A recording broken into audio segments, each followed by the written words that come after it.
नमस्कार मंडळी. मी प्रसाद अथणीकर, महाराष्ट्र मंडळ शिकागो 2022 चा उपाध्यक्ष.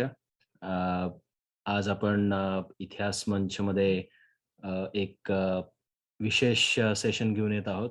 तर मारुदादा गोगावले जे आपले बोर्ड ऑफ डायरेक्टर आणि इतिहास मंच ॲडमिन आहेत, त्यांना मी विनंती करतो की सेशन चालू करावं. Thank you. धन्यवाद प्रसाद. नमस्कार मंडळी, मी माधव गोगावले. प्रसादने सांगितल्याप्रमाणे मी 2022चा कार्यकारिणीवर बोर्ड ऑफ डायरेक्टर आहे. त्याचप्रमाणे इतिहास मंचाचा सहसंचालक. आपल्या सर्वांचे इतिहास मंचावर मी स्वागत करतो. आजचे आपले वक्ते आहेत हे आपल्या बहुतेकांच्या परिचयाचे आहेत. अतिशय इतिहासप्रेमी प्रणील वैद्य हे फार इतिहासप्रेमी आहेत. त्याचप्रमाणे शिकागो एरियामध्ये हे जवळजवळ 25 एक वर्ष या ठिकाणी आहेत. तसं त्यांचं व्यवसाय किंवा प्रोफेशन ते टेक्नॉलॉजिस्ट आहेत. गेली 30 वर्षे ते वायरलेस टेक्नॉलॉजी आणि बेल लॅब, नोकिया या ठिकाणी ते आपला व्यवसाय करतात. त्याचप्रमाणे ते भारतामध्ये मुंबई विद्यापीठातनं आणि शिकागोमध्ये शिकागो युनिव्हर्सिटीमध्ये त्यांचं हायर पदव्युत्तर एज्युकेशन झालं. आणि विशेषतः म्हणजे ते इतिहासाचे खरोखरच खूप इतिहासप्रेमी आहेत. मी पाहतोय आपले काही मंडळी जी येतात नेहमी, त्यांच्या अगदी सुरुवातीपासून आणि त्यांनी आतापर्यंत आपल्याकडे ॲटलिस्ट 2 वेळा तरी इतिहास मंचावर त्यांनी सादरीकरण केलेले आहेत. तर मी आता जास्त वेळ न घेता प्रणील वैद्य यांना विनंती करतो की त्यांनी आपला सेशन, फार इंटरेस्टिंग सेशन आहे, त्यांनी सुरू करावा. ओके, धन्यवाद माधव दादा. माझा आवाज आणि स्क्रीन शेअरिंग मी जे करतोय ते व्यवस्थित दिसतंय सर्वांना? हो, व्यवस्थित आहे. Okay, thank you. तर सर्वात प्रथम MMC इतिहास मंचाचं धन्यवाद. हा विषय मला सादर करण्याला परमिशन देण्याबद्दल. आतापर्यंत चेतन रेगे, शलाका, माधवदादा, प्रसाद, उल्का यांचं इतिहास मंचासाठी जे योगदान झालेलं आहे ते मला सर्वात पहिल्यांदा तुमचा आभार मानायला पाहिजे. कारण दर आठवड्याला एखादा नवीन विषय घेऊन येणं आणि वक्त्यांना बोलायला लावणं आणि त्या निमित्ताने चर्चा घडवून आणणं हे फार कठीण गोष्ट आहे. महिन्यातनं एकदा करणं लोक डोक्यावरनं पाणी गेलं असं समजतात, पण दर आठवड्याला हे घडवणं फ्रायडेला हे फार मुश्किल आहे. तर त्याबद्दल एक तर धन्यवाद आणि हे असंच काम चालू ठेवा याच्याबद्दल तुम्हाला एक प्रोत्साहन.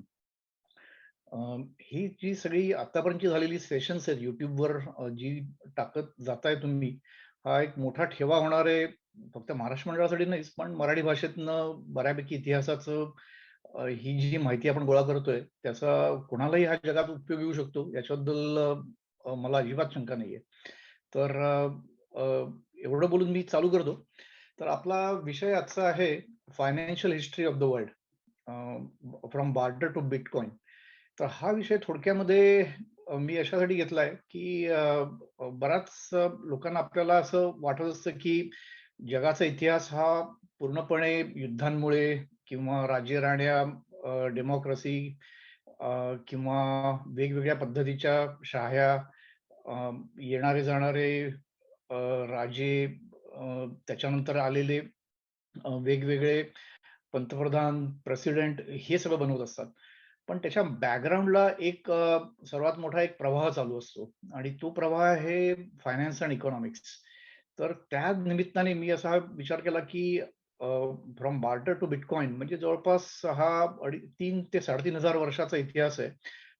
हा आपण फक्त आज टच करणार आहोत. म्हणजे मी कुठच्याही विषयामध्ये डिटेलमध्ये जाणार नाहीये असं मला वाटतंय आता तरी, कारण त्याच्यात गेलो तर बरीच सेशन लागू शकतील.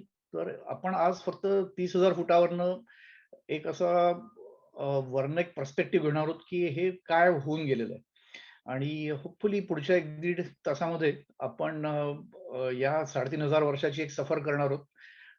नंतर क्वेश्चन आन्सर मध्ये काही राहिलं तर आपण ते परत टच करू. नेहमीप्रमाणेच माझे काही डिस्क्लेमर्स. मी काही हिस्टोरियन नाहीये किंवा इकॉनॉमिस्ट, अँथ्रोपॉलॉजिस्ट, आर्किओलॉजिस्ट वगैरे काही नाहीये. जस्ट हॉबिस्ट आहे. तर त्याच्यामुळे चुका होणं स्वाभाविक आहे. आतापर्यंतचे माझे जे विचार आहेत, ते मी शक्यतो पुरावा असल्याशिवाय, पुराव्याने साबित झाल्याशिवाय ते पुढे मी ठेवत नाहीये. तर त्याच्यामुळे त्याच्यात गल्लत पण असू शकते. कारण काही पुरावे असतील बाहेर आणि माझ्यापर्यंत आले नसतील, तर ते मागे राहू शकतात आणि मी एखादी चुकीची माहिती देऊ शकतो. तर तेच माझा पहिला डिस्क्लेमर आहे. दुसरं म्हणजे ह्याच्यात मी जे शेअर करतोय ते पिक्चर्स, ग्राफ्स, चार्ट्स हे मी स्वतः क्रिएट केलेले नाहीयेत. हे मी वेगवेगळ्या रेफरन्सेसमधनं बॉरो केलेले आहेत. वेगवेगळ्या पुस्तकातनं, रिसर्च पेपर्समधनं आणलेले आहेत. तर त्याच्यामुळे त्याचे स्वतःचे काही लिमिटेशन्स आहेत आणि माझे इंटरप्रिटेशनचे पण काही लिमिटेशन्स आहेत. तर ते सुद्धा तुम्हाला जरा थोडे सहन करावे लागतील. आणि सर्वात महत्त्वाचं म्हणजे पूर्णपणे शुद्ध मराठी या विषयामध्ये मी मांडू शकत नाही.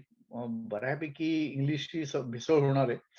म्हणजे आता मी हायपर इन्फ्लेशनला मी चलन फुगवटा म्हणायला लागलो, तर पटकन आपल्यालाच कळेल असं मला गॅरंटी नाहीये. तर त्याच्यापेक्षा बोलीभाषेतले शब्द जे आहेत तसेच मी ठेवेन आणि तसंच आपण कंटिन्यू करू. अगदीच जर का समजायला अडचण येत असेल, तर आपण ते नंतर प्रश्नोत्तराच्या वेळी सॉल्व्ह करायचा प्रयत्न करू. तर हर हर महादेव म्हणून मी चालू करतो परत. तर आपण सुरुवात करतोय जवळपास 9,000 वर्षापूर्वी. आणि हे आहे बार्टर, देवाणघेवाण. बार्टर हा माणसाचा स्थायी भाव आहे. म्हणजे जेव्हा कधी सिव्हिलायझेशनची सुरुवात होते, एखादी संस्कृती मूळ धरायला लागते, तर त्यावेळी एखादं गाव, एखादं 20 माणसांचं, 50 माणसांचं छोटी वसाहत हे एकमेकांबरोबर थोड्याफार प्रमाणात देवाणघेवाण सुरू करतात. म्हणजे एक्सेस काही असेल एखाद्या घरी किंवा बनवलेलं असेल, तर ते दुसऱ्याबरोबर देवाणघेवाण करून थोडी-थोडी संस्कृतीच्या एक-एक पाय पुढे टाकणं, हे संस्कृतीची पहिलं लक्षण समजलं जातं. तर हे बार्टर सुरू कधी झालं? म्हणजे हे डेफिनेटली 50,000 वर्ष किंवा जास्त असायलाच पाहिजे. त्याच्याबद्दल काही प्रश्न नाही. पण पहिले पुरावे आहेत ते इजिप्तमध्ये 7,000 बीसी मधले सापडतात. हे फक्त चित्रांमधले पुरावे नाहीयेत, पण थोड्याफार प्रमाणात इनडायरेक्ट पुरावे सुद्धा आहेत. आणि त्या पुराव्यांमधनं आपल्याला असं लक्षात येतं, की ह्या ज्या संस्कृती आहेत, या बऱ्यापैकी एकमेकांमध्येच म्हणजे गावांमध्ये म्हणा किंवा 2 राज्यांमध्ये बऱ्यापैकी देवाण-घेवाण करत राहतायत.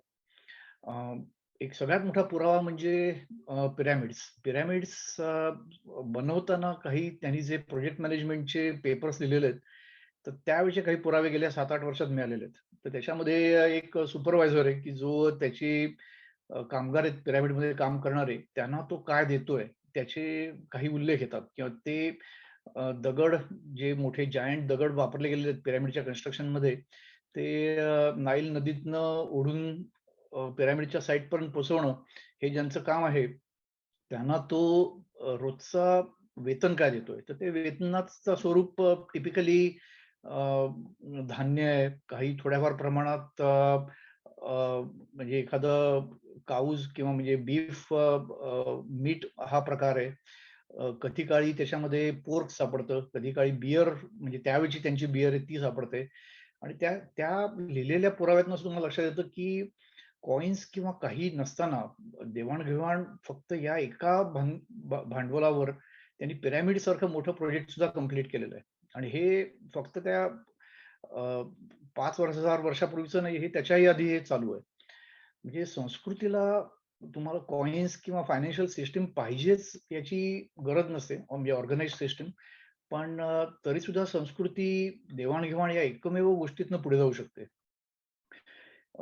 इजिप्शियन पॅपियरस किंवा त्याच्यातनं काही मौल्यवान खडे, रथ या गोष्टी घेऊन तुम्ही बाकी काही नवीन गोष्टी विकत घेऊ शकता. आणि हे तुम्ही एका गावातनं दुसऱ्या गावात जाताना तुम्ही बरोबर घेऊन गेलेत, तर त्या गावातलं अजून काही गोष्टी तुम्ही परत आणू शकता. आणि हे जगभरामध्ये कुठच्याही संस्कृतीमध्ये गेलात, तर तुम्हाला हे प्रामुख्याने दिसतं. आजही आजच्या घडीला सुद्धा जी आदिवासी घरं, संस्कृती, गावं आहेत, तिथेही काही वेळा हे थोड्याफार प्रमाणात चालतं. त्यामुळे देवाण-घेवाण हा माणसाचा मूळ स्थायी भाव आहे आणि तो अजूनही गेलेला नाहीये.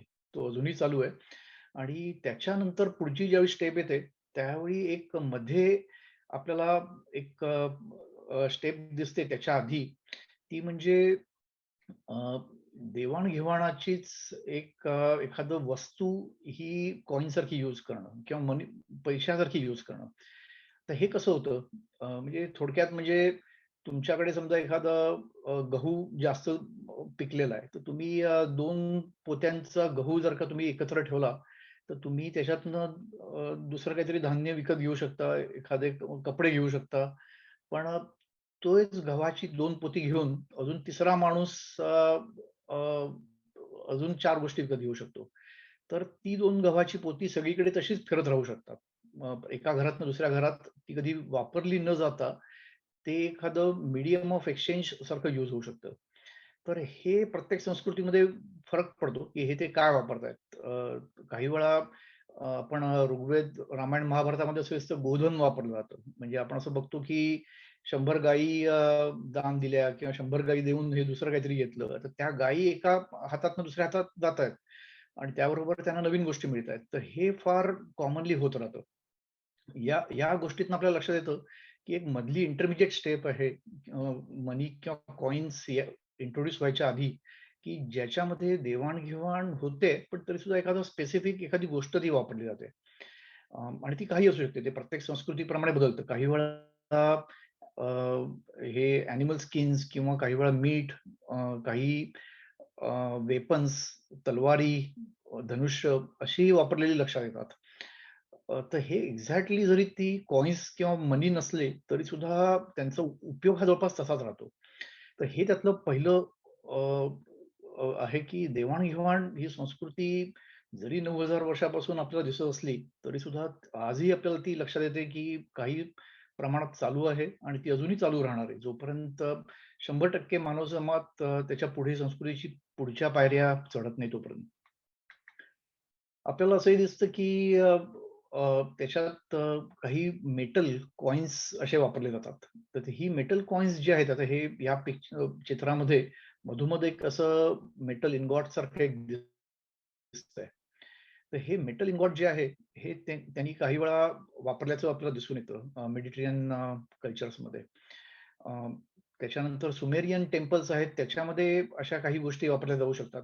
हे ब्रॉन्झ एज आणि आयर्न एज नंतर सुरू झाल्यावर एस्पेशली ब्रॉन्झ एज आणि हे मायसेनियन मेटल इन्गॉट जे आहे, हे ॲट लीस्ट 3,500 वर्ष जुनं आहे. आणि हे एक्झॅक्टली आपल्याला पहिल्यांदा लक्षात येत नाही, की हे देवाण-घेवाणमध्ये कसं वापरलं जात असेल.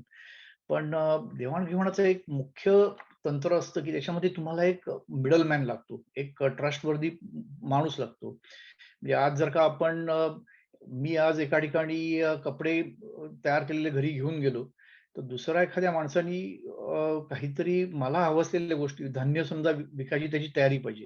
तर हा मिडलमॅन आम्हाला दोघांना इंट्रोड्यूस करेल आणि त्यांना सांगेल, की मी ट्रस्टवर्दी आहे किंवा हे जे प्रमाण आहे, की 4 धान्याच्या पोत्यांना कपड्यांचा 1 सेट द्यावा. आता हे जे कन्व्हर्जन आहे, आपण जे करन्सी एक्सचेंज वगैरे म्हणतो सध्या, तर ते कन्व्हर्जन करणारा एक मध्ये माणूस लागतो. तर हे सगळं करण्यासाठी एक ट्रस्ट फॅक्टर लागतो सोसायटीमध्ये, एक विश्वास लागतो. तर हा जो आहे तो विश्वास तुम्ही लांबच्या रिजन्समध्ये राहू शकत नाही. म्हणजे तुम्ही एका जिल्ह्यातनं किंवा एका देशातनं दुसऱ्या देशात गेलात, तर हे जरा कठीण होत जातं आणि त्यावेळी त्यांनी हे मेटल इन्गॉट्स वापरल्याची शक्यता असू शकते. अ, याच वेळी अ, हळू एक असं चिन्ह दिसायला लागतं, की माणसाने त्या दृष्टीने विचार करायला सुरुवात केलेली आहे. म्हणजे अ, एक कॉइन्स हे तुमचं एक मीडियम ऑफ एक्सचेंज आहे किंवा व्हॅल्यू स्टोअर आहे, हे त्यांनी आणायला हळू सुरुवात केलेली आहे. त्यांना लक्षात यायला लागलेलं आहे, की आपल्याला काहीतरी एक गोष्ट पाहिजे, की जी आपण एक्सचेंज करू शकतो. एक आपल्याला लक्षात घ्यावं लागतं इथे, की मनी आणि करन्सी हे एकच गोष्ट नाहीये. या 2 वेगळ्या गोष्टी आहेत. तर करन्सी म्हणजे ती काही असू शकते. म्हणजे कुठच्याही फॉर्ममध्ये असू शकते आणि मनी आणि करन्सी ही हार्ड कोडेड म्हणजे आपण असं म्हणू शकतो, की हातात तुम्ही घेऊ शकता करन्सीला. ते मग मेटलचं काहीतरी असेल एखादं कवड्या असतील किंवा शेल्स जुन्या असतात त्या असतील. पण मनी हा व्हर्चुअल जनरल टॉपिक आहे आणि त्याच्यासाठी काही तुमच्या हातामध्ये असायची गरज नाहीये. तर हे तुम्हाला म्हणजे चांगल्या पद्धतीने कसं सांगता येतं ते एक माझं एक आवडतं एक्झाम्पल आहे ते म्हणजे आयलंड ऑफ याप. तर याप हे एक बेट आहे पॉलिनेशियन आयलंड्स पॅसिफिकमध्ये.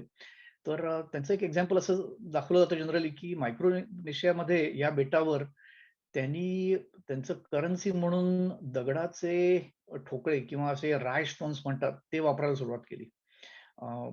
करन्सी सारखेच ते वापरतायत. ते ए ए असं सांगतायत, की "तू हे केलंस किंवा हे मला दिलंस तर हा राय स्टोन तुझा." म्हणजे हे थोडक्यात करन्सी सारखंच वापरलं जातं. पण हे एवढे जड आहेत, की तुम्ही हलवू शकत नाहीत. हे तुम्ही खिशातनं फिरून जाऊ शकत नाही किंवा ढकलत पण नेऊ शकत नाही. हे एका जागीच पडलेले असतात. तर यांनी या मध्ये राहणाऱ्या रहिवाशांनी एक जी पद्धत सुरू केलेली आहे, ती पद्धत अशी आहे, की संपूर्ण गावाला माहिती असतं, की हा इकडे पडलेला रायस्टोन आहे, हा कोणाचा आहे. आणि तो ज्यावेळी येऊन सांगतो, की "अच्छा मला 100 धान्याची पोती पाहिजेत, तर तू मला दिलीस तर हा रायस्टोन तुझा." तर ही गोष्ट पूर्ण गावाला कळते आणि पूर्ण गाव लक्षात ठेवतो. अच्छा ठीक आहे. या देवळाच्या बाजूला किंवा या रस्त्याच्या बाजूला पडलेला हा जो रायस्टोन आहे, हा या माणसाने, क्ष माणसाने य य व्यक्तीला पास ऑन केलेला आहे, ट्रान्सफर केलेला आहे. आणि हे लक्षात ठेवणं किंवा संपूर्ण गावाने लक्षात ठेवणं, या पद्धतीने हे करन्सी ट्रान्सफर होत राहते.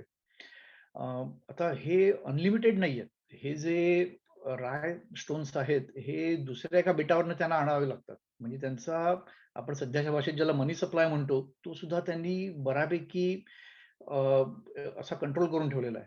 तो मनी सप्लाय म्हणजे एक बोट घेऊन 10 लोकं जाणार त्या दुसऱ्या बेटावर. तिकडच्या ज्या खाणी आहेत, त्या खाणीमधनं ते वेगळ्या प्रकारचे दगड आहेत, ते खणून काढणार, ते परत घेऊन येणार आणि मग त्या यापच्या सिस्टममध्ये, त्यांच्या देवाण-घेवाणीच्या सिस्टममध्ये ते चालू होणार. तर हे सगळं एक नवीनच एक उद्योग आहे. तर हे उद्योग करताना तर त्याच्यात काही असे उदाहरणही सापडलेली आहेत, की ज्यावेळी त्यांच्या बोटी उलटलेल्या आहेत आणि ही लोकं परत आली आहेत पोहून वगैरे मधनं आणि आता हे काय करणार? ते एवढं तुम्ही उद्योग तर केलेला आहे, त्याचे 10 राइलस्टोन्स आहेत, हे पाण्यात पडलेत. तर त्यांनी असं ठरवलेलं आहे आता की आपण समजा देवळाच्या बाजूला असलेला रायस्टोन आहे तो काही उचलून आणत नाही. तर आपण असं म्हणूया की पाण्यात समुद्रात गेलेले 10 रायस्टोन्स आहेत, हे पण तसेच आहेत. आणि आपण परत असंच सांगत राहू की एखाद्या व्यक्तीनी ड व्यक्तीला हा समुद्रातल्या पाण्यात गेलेला रायस्टोन पास केलेला आहे. म्हणजे तुमच्या हातात असायची गरज नाही. तुम्हाला तो स्टोन दिसायची गरज नाहीये. पण तरीसुद्धा तुम्ही त्याची ओनरशिप जी आहे ती ट्रान्सफर करताय. तर हा हा जो सगळ्यात महत्त्वाचा एक मुद्दा आहे की मनी आणि कॉइन्स यातला फरक हा या रहिवाशांना बरोबर कळलेला आहे आणि जरी जुनं उदाहरण असलं तरी सुद्धा हे परत-परत येत राहील. अ, सध्याच्या काळामध्ये बिटकॉइनचा एक थोडाफार पार्ट आहे की ब्लॉकचेन किंवा डिस्ट्रिब्युटेड मेमरी तो थोड्याफार प्रमाणात अशाच पद्धतीने वर्क होतो. तर म्हणजे हे तुम्हाला लक्षात घेता येईल की करन्सी आणि मनी यातला जो फरक आहे, हा इकडनं अधोरेखित व्हायला सुरुवात होतो. तर शेव कॉइन्स किंवा हे सुरू कधी झाले? कुठच्या संस्कृती होत्या की ज्यांनी अ, पैसे म्हणून कॉइन्स, नाणी ही सगळी सुरू केली? तर इथे जरा थोडं दुमत समजलं जातं. कारण एकाच दरम्यान 2 ठिकाणची पुरावे सापडलेले आहेत. तर इसवी सन 640च्या पूर्वी 640च्या आसपास लिडियामध्ये म्हणजे वेस्टर्न टर्की, अनाटोलिया जो आहे सध्याचा भाग, तिकडच्या भागामध्ये सर्वात पहिले कॉइन्सचं एक्झाम्पल मिळालेलं आहे. हे पहिले जे नाणी सापडलेली आहेत आपल्याला, ती नाणी एक अलियाट राजा होता, त्याच्या कारकिर्दीतली नाणी आहेत. अतिशय सामान्य नाणी आहेत. पण त्यांनी एक इलेक्ट्रम म्हटलं जायचं असा एक अलॉय वापरलेला आहे. तो सोनं आणि चांदीचं मिक्स समजला जातो. पण काही बाकीच्या उल्लेखांमध्ये, लिहिलेल्या उल्लेखांमध्ये असं येतं, की एखाद्या सैनिकाचा महिन्याचा पगार आहे हा 3 नाणी आहेत. हे जे स्पेसिफिक नाणी सापडतात ती. तर हा सगळ्यात पहिला उल्लेख सापडतो नाणी वापरल्याचा. त्याच्या आधीचे उल्लेख जे आहेत हे इनडायरेक्ट आहेत आणि ते आपल्याला सापडत नाहीत. म्हणजे हातात आपण घेऊन बघू शकत नाही. दुसरे उल्लेख आहेत त्याच दरम्यानचे 640 BC जवळपास आणि हा चायनामधला आहे. चायनामध्ये ग्वांगझांग हिनन प्रॉव्हिन्स मधला जो एक एरिया आहे, तर तिकडे एक पूर्ण मिंट किंवा टांगसाळ सापडलेली आहे. त्या खाणीमध्ये भरपूर नाणी सापडतात आणि ती जवळपास याच दरम्यान 600 ते 700 BC मधली ही सगळी कॉइन्स आहेत आणि असं क्लिअरली लक्षात येतं, की चायनामधल्या लोकांनी हे ऑलरेडी नाणी वापरायला सुरुवात केलेली आहे त्याच दरम्यानमध्ये. तर अराउंड 220 मिलियन बॅनलियांग्स किंवा ह्या त्यांना कॉइन्सना बॅनलियांग्स म्हणायचे. ते जवळपास त्यांनी बनवायला सुरुवात केलेली आहे प्रत्येक वर्षी आणि ही कॉइन्स, ही नाणी वापरून त्यांनी जवळपास सगळे व्यवहार सुरू केलेले आहेत तोपर्यंत. त्याच्यात ते टॅक्सेस देतायत तिकडच्या राजेशाहीला. त्याच्यातनं जवळच्या लोकांबरोबर ते व्यवहार करतायत हेच कॉइन्स वापरून.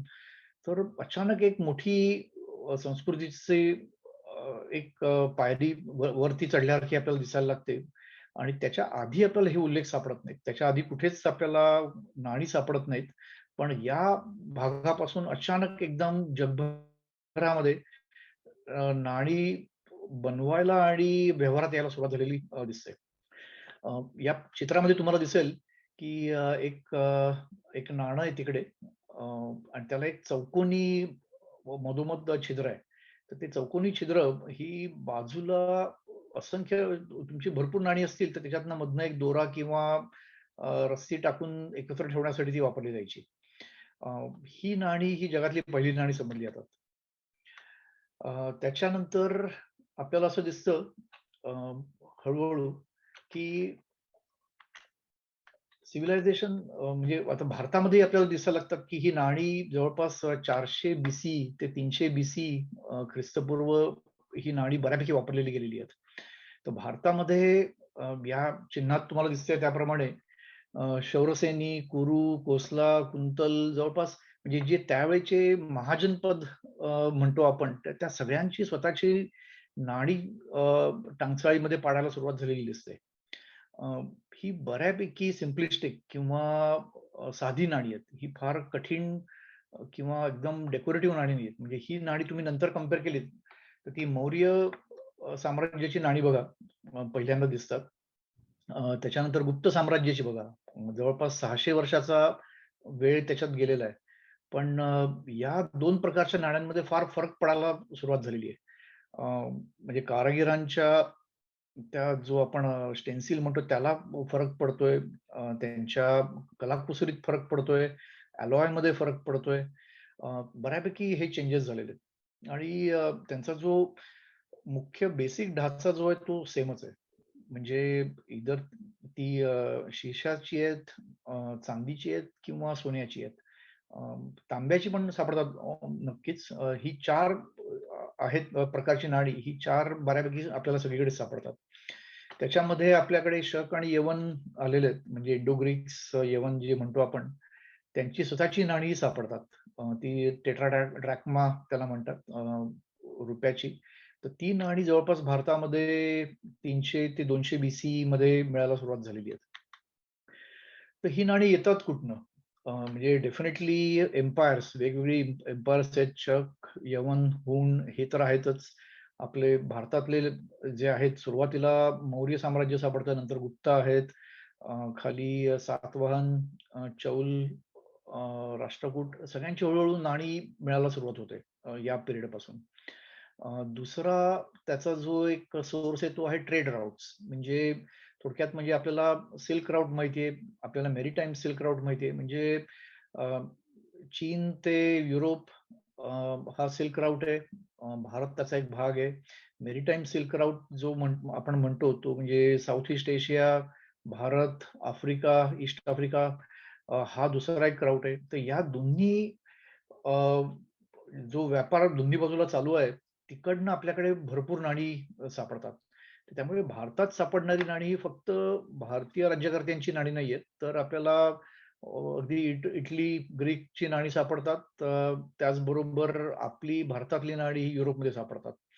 आणि हेही 2-2,500 वर्षापूर्वीच्या गोष्टी आहेत या. उजव्या बाजूला जे तुम्हाला खालच्या बाजूला मॅप दिसतोय, ते दाखवतोय की जो एक व्यापार सुरू झालेला आहे, जवळपास 3000 वर्षापूर्वीचे ही व्यापाराची पुरावे आहेत हे.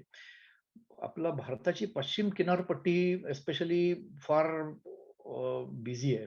फार मोठ्या प्रमाणामध्ये व्यापार चालू आहे आणि तो व्यापार युरोपपर्यंत चालू आहे आणि तिकडनं प्रत्येक देशाची, प्रत्येक प्रांताची ही जर का स्वतःची नाणी असतील पाडलेली, तर कुठेतरी तुम्हाला मनी चेंजिंग, मनी एक्सचेंजर पाहिजे. तर त्याचे अजून पुरावे मला तरी कल्पना नाहीये. पण फार मोठ्या प्रमाणामध्ये हे मनी एक्सचेंजर किंवा सावकार असले पाहिजेत, की जे वेगवेगळ्या प्रांतातनं आलेल्या नाण्यांना आपल्याकडे घेऊन तुमचे जे स्थानिक नाणी आहेत ती त्यांना देत असावेत आणि त्याचा जो एक्सचेंज रेट आहे ते ठरवत असावेत. ह्याच्यामध्ये फार कॉम्प्लिकेशन्स आहेत. म्हणजे आजही आपल्याला तुम्हाला माहिती आहे, की ओपन एक्सचेंज रेट असताना किती कठीण असतं आणि डेली बेसिसवर ते चेंज होतं.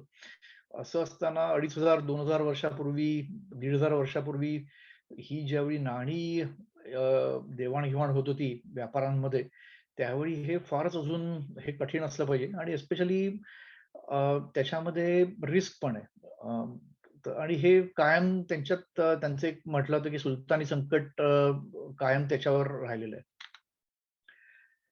याच्या पुढची जी संस्कृतीची पायरी येते ती म्हणजे पेपर मनी. पेपर मनीचा एक मोठा पुरावा आहे तो म्हणजे चायनामधली टँग डायनेस्टी. जवळपास 6व्या-7व्या शतकामध्ये हे पुरावे सुरू होतात. तर हे चायनीज गव्हर्नमेंटनी काय केलेलं होतं ह्या टँग डायनेस्टीमध्ये, की त्यांनी स्वतःकडची जी कॉइन्स आहेत, तिकडे त्यांच्याकडे कॉइन्स नाण्यांचं एक काहीतरी दुष्काळासारखा काहीतरी सुरू झाला होता. तर त्यांनी गव्हर्नमेंटनी सगळी कॉइन्स ही आपल्याकडे एका ठिकाणी ठेवायला सुरुवात केली आणि त्याच्या बदल्यात पेपर द्यायला सुरुवात केली. की आपण आज जसे नोटा वापरतो जवळपास त्याच प्रमाणात तसंच म्हणजे आता हा तुम्हाला उजव्या बाजूला जो एक प्रॉमिसरी नोट किंवा पेपर सारखा दिसतोय, तो पेपर हा सापडलेला आहे, हा त्यावेळेचा. आणि तो पेपर घेऊन हा मर्चंट म्हणजे व्यापारी हा कुठेही जाऊ शकतो आणि तो सांगू शकतो, की हे माझे पैसे आहेत आणि हे तुम्ही वापरा. म्हणजे ज्याच्या हातामध्ये तो जो कागद आहे, तो कुठेही जाऊन ते ते कागद ट्रान्सफर करून त्याला हवी ती गोष्ट विकत घेऊ शकतो, विकू शकतो. हे आपल्या आजच्या पेपर मनीचंच त्याचं फंक्शन एक्झॅक्टली. त्याला ते जिओझी म्हणायचे त्यावेळी आणि ते खरं तर या प्रॉमिसरी नोट्समधूनच आलेलं आहे. चीनमध्ये ज्यावेळी या राज्यकर्त्यांना लक्षात आलं, की आपण हे असे पेपर मनी छापू शकतो, अ, त्यावेळी त्यांनी कॉइन्स कमी केले आणि फार मोठ्या प्रमाणात पेपर छापायला सुरुवात केली. आता त्याचा तो परिणाम जो होतो तो झालाच. म्हणजे तिकडे हायपर इन्फ्लेशन झालं. फार मोठ्या प्रमाणामध्ये त्यांचं जे एक स्टँडर्ड ऑफ लिव्हिंग आहे ते कोसळलं. ते सगळे प्रकार झाले. त्यांच्या लक्षात यायला लागलं, की आपण फार मोठ्या प्रमाणात हे पेपर छापू शकत नाही. कितीही आपल्याला सोपं असलं तरी सुद्धा. त्याला काहीतरी एक बेस पाहिजे.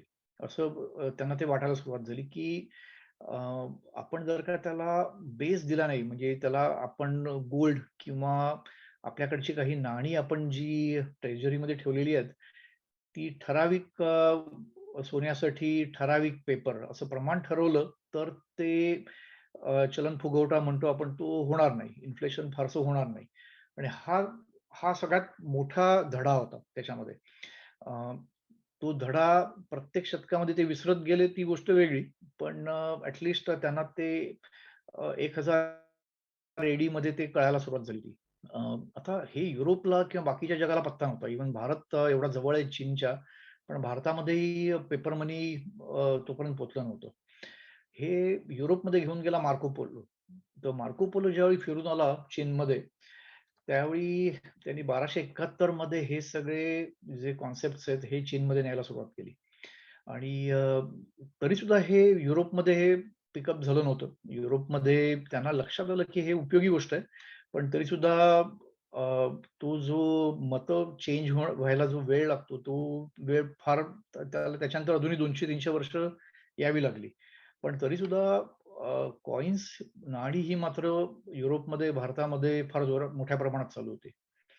अ, ह्याच्यामध्ये मी दक्षिण अमेरिका आणि उत्तर अमेरिका मी अजून बोलत नाहीये. कारण जे आपण नेटिव्ह अमेरिकन्स म्हणतो, त्यांचे अजूनही ते देवाण-घेवाण बार्टर सिस्टमवरच ते चालू होतं. त्यांना कॉइन सिस्टममध्ये यायला जरा थोडा वेळ लागला. इंका संस्कृतीमध्ये जरा जास्त होतं असं म्हटलं जातं. ॲझ्टेक आणि मायांमध्ये फारसं नव्हतं. पण हे मुख्य जे फरक पडलेले आहेत, फायनान्शियल इनोव्हेशन्स जी आहेत, ही प्रामुख्याने युरोप, एशियामध्ये जास्त झालेली आहेत, सुरुवातीला तरी आणि नंतर मग ती जगभरात पसरत गेलेली आहेत. एक दुसरं एक्झाम्पल आहे ते म्हणजे नाईट्स टेम्प्लार्स. म्हणजे बहुतेकांना माहिती असेल की नाईट्स टेम्प्लार्स हे अ, अशासाठी ते तयार झालेले होते की जे जेरुसलेमला जाण्यासाठी जे भाविक निघायचे, ख्रिश्चन निघायचे, त्यांना त्यांचं संरक्षण करण्यासाठी हे एक लढाऊ दल तयार झालेलं आहे. आणि हे त्यांना घेऊन जायचे किंवा असे एका शहरापासून दुसऱ्या शहरामध्ये घेऊन जायचे. पण त्यावेळी दरोडेखोर आणि अस्मानी सुलतानी संकटही फार मोठ्या प्रमाणात असायची. तर त्यांनी एक स्वतःची एक सिस्टम तयार केली होती. ती म्हणजे आता एखादा भाविक पिल्ग्रिम निघाला लंडनमधनं, तर तो लंडनमध्ये जो नाईट्स टेम्प्लारचं जे एक जागा असेल तिकडे जाऊन त्याचे स्वतःचे पैसे ठेवायचा. आणि तो हे नाईट्स टेम्प्लार्स त्याला घेऊन जायचे आणि त्याच्या हातात पैसे काहीच नसायचे. ते ज्यावेळी पोहोचायचे जेरुसलेमला त्यावेळी त्याच्या हातामध्ये ते पैसे मिळायचे आणि हे सगळं ते एका पेपरवर चालायचं. अ, हे म्हणजे आपलं जवळपास वेस्टर्न युनियन आपण म्हणतो सध्याचं, तसंच हे फंक्शन आहे, की नाईट्स टेम्प्लार हे क्रुसेड्स चालू होते त्यावेळेचे हे वेस्टर्न युनियन होतं. नाईट्स टेम्प्लार हे फक्त या लोकांसाठी, पिल्ग्रिम्ससाठी हे काम करायचे आणि नंतर त्यांनी पोपसाठी पण करायला सुरुवात केली. अ, पण हे फार मोठ्या प्रमाणात नव्हतं. हे जे प्रवासी असतील त्यांच्यासाठी होतं. पण जे बाकीचे जे पूर्ण जनरल पॉप्युलेशनसाठी ते कोणी असं नाईट्स टेम्प्लारकडे जाऊन पैसे ठेवायचे तर ते करू शकत नव्हते. तर हा जरा एक मोठा फरक होता. म्हणजे जरी ते एखाद्या प्रायव्हेट बँकसारखे काम करत असले, तरी सुद्धा ते पोप आणि ख्रिश्चनिटीला फार जवळ होते आणि त्यामुळे ते बँकमध्ये कधी ट्रान्सफर झाले नाहीत आणि नंतर क्रुसेड संपल्यानंतर त्यांचं फंक्शन सुद्धा बंद झालं बऱ्यापैकी आणि ते पण हे सांगायचा मुद्दा असा, की त्यांनी जवळपास एखादी बँकच उघडली होती. वेस्टर्न युनियन मनी ट्रान्सफर सारखं चालू केलं होतं. पण ते 2 शतकांपेक्षा जास्त चालू चालू शकलं नाही.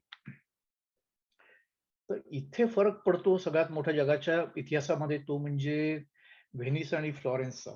तर व्हेनिस आणि फ्लॉरेन्स आपण बघितलं, की हे व्यापाराची मुख्य केंद्र होती. युरोपची तर होतीच एका बाजूला, पण भारत आणि साउथ ईस्ट एशियामधनं सगळा व्यापार, चीन वगैरे हा सगळा व्हेनिस, फ्लॉरेन्स हा एका टोकाला हा एंड व्हायचा. तर तिथे व्हेनिस, फ्लॉरेन्समध्ये सगळ्यात जास्त जो अरेबिक आणि भारतीय प्रभाव होता हा सगळ्यात जास्त होता.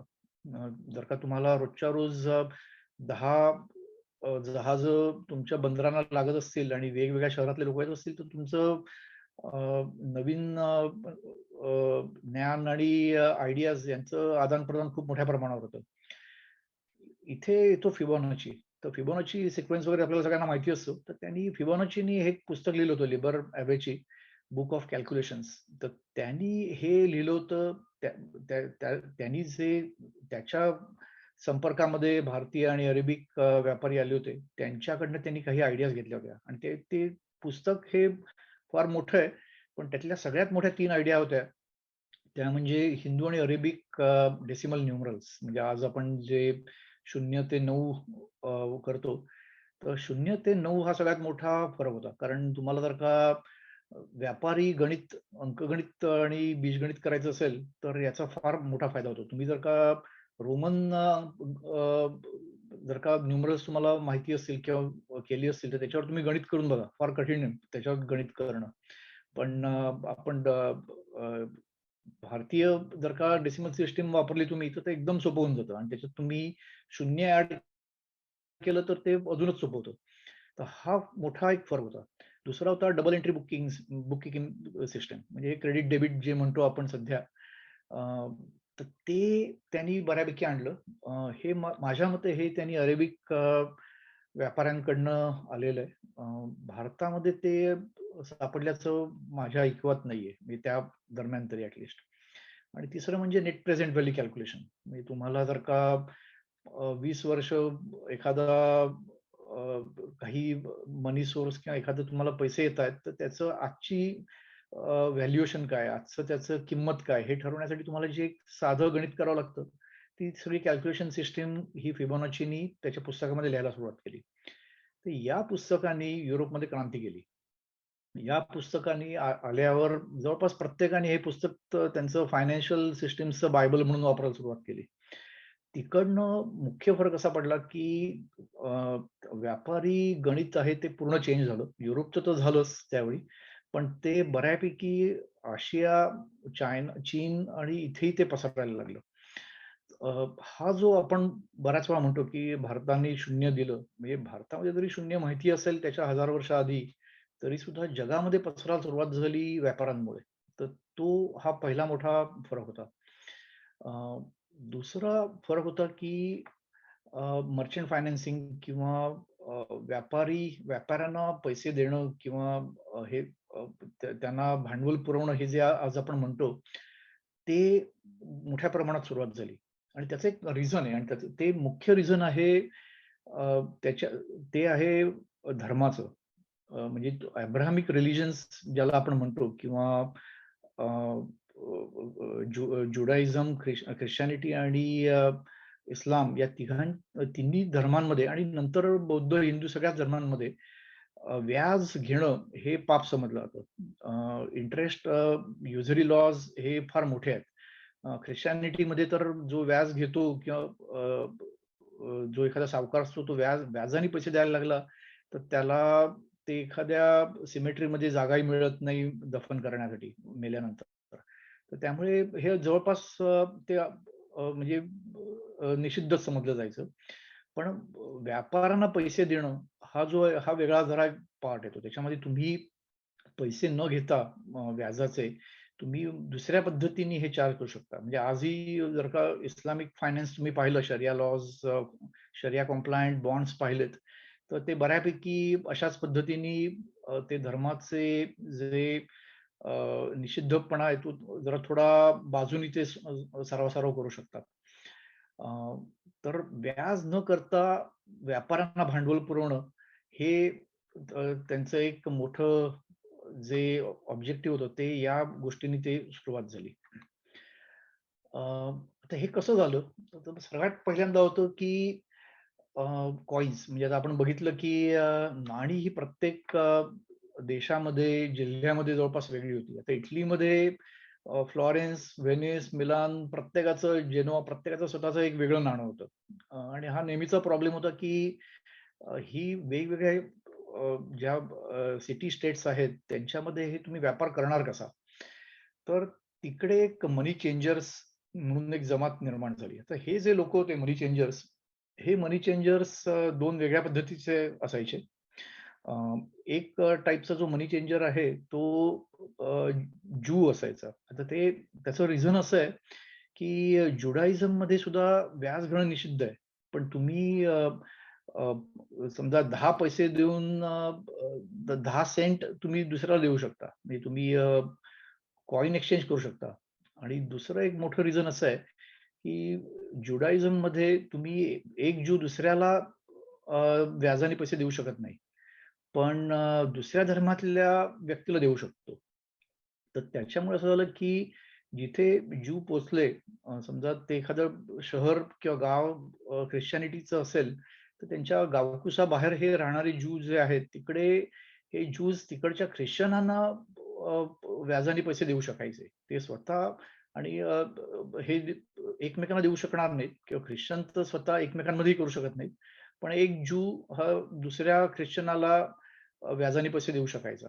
आणि तिकडनं ज्यू जमातीचं युरोपमध्ये एस्पेशली मोठ्या प्रमाणामध्ये फायनान्समध्ये उतरणं सुरू झालं.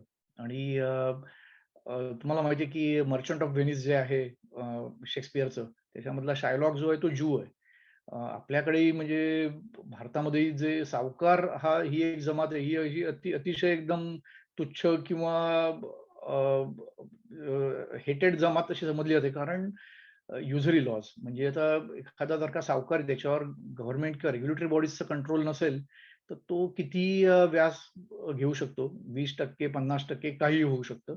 आणि त्याच्यामुळे ते एक थोडा कुठच्याही सावकाराबद्दलचा एक तुच्छता समाजाबद्दलची वाढत जाते. आणि ते ज्यू समाजाला फार मोठ्या प्रमाणात भोगावं लागलं. म्हणजे जवळपास सेकंड वर्ल्ड वॉरला येईपर्यंत तो जो युरोपमधला जो एक ज्यू समाजाकडे बघण्याचा दृष्टिकोन आहे, तो तसा तुच्छतावादी होण्याचं एक मोठं रिझन हे ज्यू समाजाचं फायनान्समधलं स्थान जे आहे ते आपल्याला सांगत जातं. तर अ, तर हे मनी चेंजर्स जे आहेत हे मोठ्या प्रमाणात ज्यू समाजातून आलेले आहेत. तर त्यांनी हे सगळे एक नाणी एका शहरातली आणि दुसऱ्या शहरातली दुसरी नाणी ही सगळी एक्सचेंज करायला सुरुवात केली. हे करताना हे ते एका बेंचवर बसायचे. त्या बेंचवर बसायचे, समोर एखादं टेबल असायचं, त्याला ते टॅबूल म्हणायचे, बेंचला ते बँकम म्हणायचे. आणि बँकमवर बसलेले हे जे लोक आहेत, मनी चेंजर्स आहेत, त्याच्यावरनं आजचा बँक हा वर्ड आलेला आहे.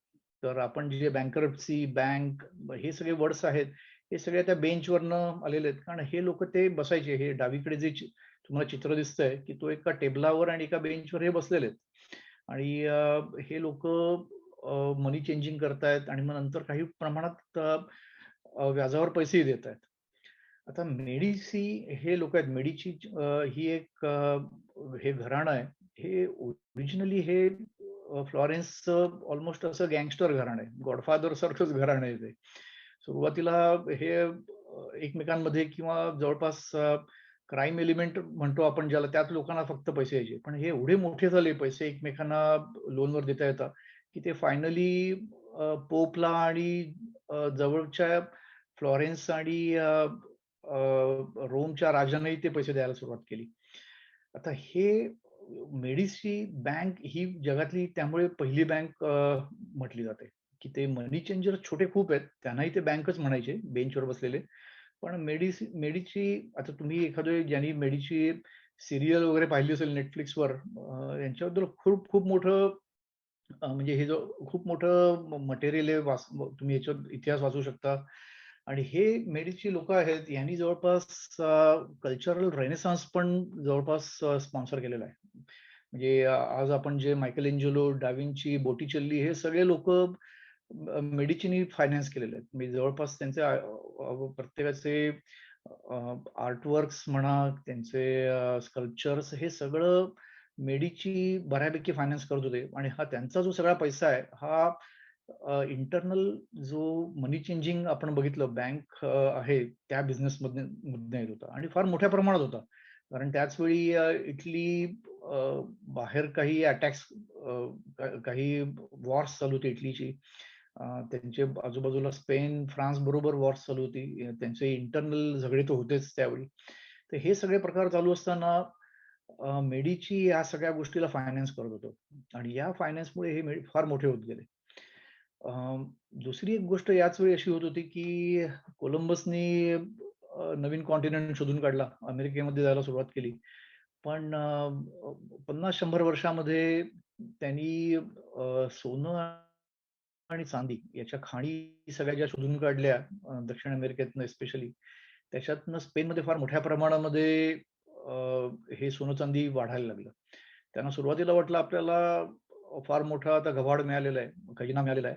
पण त्याचे उलटे परिणाम सगळे झाले. हायपर इन्फ्लेशन वगैरे. आणि स्पेन हे जे सुरुवातीला एक फार मोठं सुपर पॉवर होतं, ब्रिटनपेक्षा, पोर्तुगालपेक्षा मोठं, हे नंतर ॲक्चुअली मागे पडण्याचं एक महत्त्वाचं रिझन हेच आहे, की त्यांना मोठ्या प्रमाणात मिळालेला सोन्या-चांदीचा खजिना आणि त्याच्यामुळे झालेलं सगळं हायपर इन्फ्लेशन आणि आलेले प्रॉब्लेम्स. तर हे सगळे, ह्या सगळ्या ज्या गोष्टी आहेत, ह्या सगळ्या बँकिंग आणि करन्सीच्या रिलेटेड त्यावेळी होत्या, ज्यावेळी फायनान्समध्ये फार मोठ्या प्रमाणामध्ये चेंजेस सुरू झाले. आता हा तुम्ही बाकीच्या जगाबरोबर जरा थोडं कंपेअर केलं, तर फार वेगळं नाहीये. म्हणजे थोड्याफार प्रमाणामध्ये हे भारतामध्ये, चीनमध्येही असं प्रकारे होतंय. थोडा युरोपमध्ये फरक पडायला लागलाय, पण फारसा फरक नाहीये. अ, याच दरम्यान सेंट्रल बँक निर्माण व्हायला लागल्या. म्हणजे 1609 मध्ये बँक ऑफ एम्स्टरडॅम तयार झाली होती. सुरुवातीला बँक ऑफ एम्स्टरडॅम त्याची स्थापना झाली होती ती म्हणजे फक्त बिल ऑफ एक्सचेंज आणि प्रॉमिसरी नोट देण्यासाठी. म्हणजे थोडक्यामध्ये तुम्ही असं म्हणू शकता की बँक ऑफ एक्सचेंज ही बँक ऑफ एम्स्टरडॅम स्वतःकडे सोनं ठेवून घेईल किंवा कॉइन्स नाणी ठेवून घेईल आणि त्याच्या साठी लोकांना ते प्रॉमिसरी नोट देतील, बिल ऑफ एक्सचेंज देतील, जे लोक घेऊन एकमेकांमध्ये दुसरं ऍडिशनल ट्रान्झॅक्शन करू शकतील. तर या सेंट्रल बँक्सनी जवळपास मोनोपली घ्यायला सुरुवात केली आणि त्यांनी ज्या लिहिलेल्या या प्रॉमिसरी नोट्स किंवा बिल ऑफ एक्सचेंज ज्याला आपण म्हणतो, त्याच्यामुळे या मोनोपलीमुळे त्यांना जवळपास नोटांसारखं आपल्या आज ज्या आपण वापरतो तशा नोटांसारखा त्यांना दर्जा मिळायला लागला. म्हणजे ज्या गोष्टी आपण चीनमध्ये बघितल्या होत्या याच्या 400 वर्ष आधी, 500 वर्ष आधी जवळपास, त्या गोष्टी मोठ्या प्रमाणामध्ये आता युरोपमध्ये यायला सुरुवात झाली. आता ही जी पायरी आहे, ही पायरी भारतामध्ये आपल्याकडे दिसत नाही. त्या दरम्यान दिसत नाही. त्याच्यानंतर फार वेळ लागला. 500 वर्ष जवळपास लागली त्याच्यानंतर. पण फार मोठ्या प्रमाणामध्ये हे युरोपमध्ये व्हायला सुरुवात झाली आणि हा एक मोठा जो एक टप्पा म्हटला जातो सेंट्रल बँकिंग मधला, की तो तिथे आपण बघायला सुरुवात करतो. याच दरम्यान बँक ऑफ इंग्लंड फॉर्म झाली 1694 मध्ये. बँक ऑफ इंग्लंडनी गव्हर्नमेंटला ऍक्च्युली क्रेडिट द्यायला सुरुवात केली. त्यांनी गव्हर्नमेंटचं जे म्हणजे बेसिकली जो त्यावेळेचा एलिझाबेथन आणि व्हिक्टोरियन इरा होता, तर त्यावेळेच्या जे ब्रिटिश मोनार्की ज्यावेळी एखादा लढाई सुरू करायची, तर त्यावेळी हा कुठची सैन्याची पोटही पैशावर चालतात. ते सगळं त्यांनी बँक ऑफ इंग्लंडनी प्रोव्हाइड करायला सुरुवात केली. हळूहळू त्यांनी बाकीच्या ज्या बँका आहेत इंग्लंडमधल्या किंवा युरोपमधल्या त्यांच्यासाठी क्लिअरिंग फॅसिलिटी म्हणजे एका बँकेचा दुसऱ्या बँकेबरोबरचा व्यवहार हे त्यांनी क्लिअर करायला सुरुवात केली. त्याच्याबरोबर त्यांनी चेक्स आणि ओव्हरड्राफ्ट चालू केलं. जवळपास 1844 मध्ये, आता मी हे बराच पुढे जातोय या बाबतीत, पण 1844 मध्ये त्यांनी बँक नोटा या जवळपास या गोल्ड रिझर्व्हशी कनेक्ट करायला सुरुवात केली. म्हणजे थोडक्यामध्ये असं की तुमच्याकडे 6,000 टनाचा समजा सोन्याचा साठा आहे, तर त्याच्या बरोबर तुम्ही एक ठराविक लेट्स से 100 मिलियन पाऊंडच फक्त नोटा पब्लिश करू शकता. तर असं कनेक्शन म्हणजे तुम्ही ज्याला आपण नंतर गोल्ड स्टँडर्ड म्हणायला लागलो, तर ते त्यांनी या 1844 पासून बँक चार्टर ऍक्ट मधनं आणायला सुरुवात केली. तर या ज्या सगळ्या नोटा आहेत प्रत्येक बँकांच्या, या त्यांच्या देशांमध्ये मोठ्या प्रमाणामध्ये यायला सुरुवात झाली आणि आता आपण ज्याला सेंट्रल बँक म्हणतो, फेडरल रिझर्व्ह, म्हणजे आज जे आपलं फेडरल रिझर्व्हचा पॉवेल एक त्यांनी शिंक जरी घेतली तरी सुद्धा stock market up and down होतं, तर त्याची सुरुवात जी आहे ही जवळपास 1609 मध्ये व्हायला सुरुवात झालेली दिसते. अमेरिकेतलं फेडरल रिझर्व्ह आहे ते मात्र बनायला फार वेळ लागली. ती 1913 मध्ये, म्हणजे फक्त 100 वर्ष जवळपास झालेली आहेत. त्याला जवळपास 300 वर्ष लागली या घटनेनंतर. तर त्याच्यामध्ये विरोध होता अमेरिकेमध्ये, पण शेवटी त्यांना ते महत्व कळलं आणि त्यांनी सुरू केलं.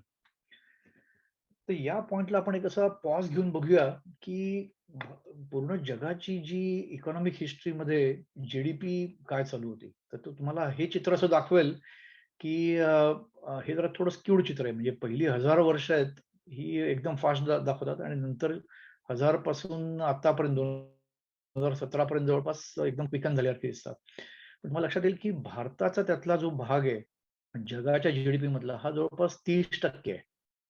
म्हणजे स्पेशली 1600 सालापर्यंत, 1700 सालापर्यंत तुम्ही बघितलं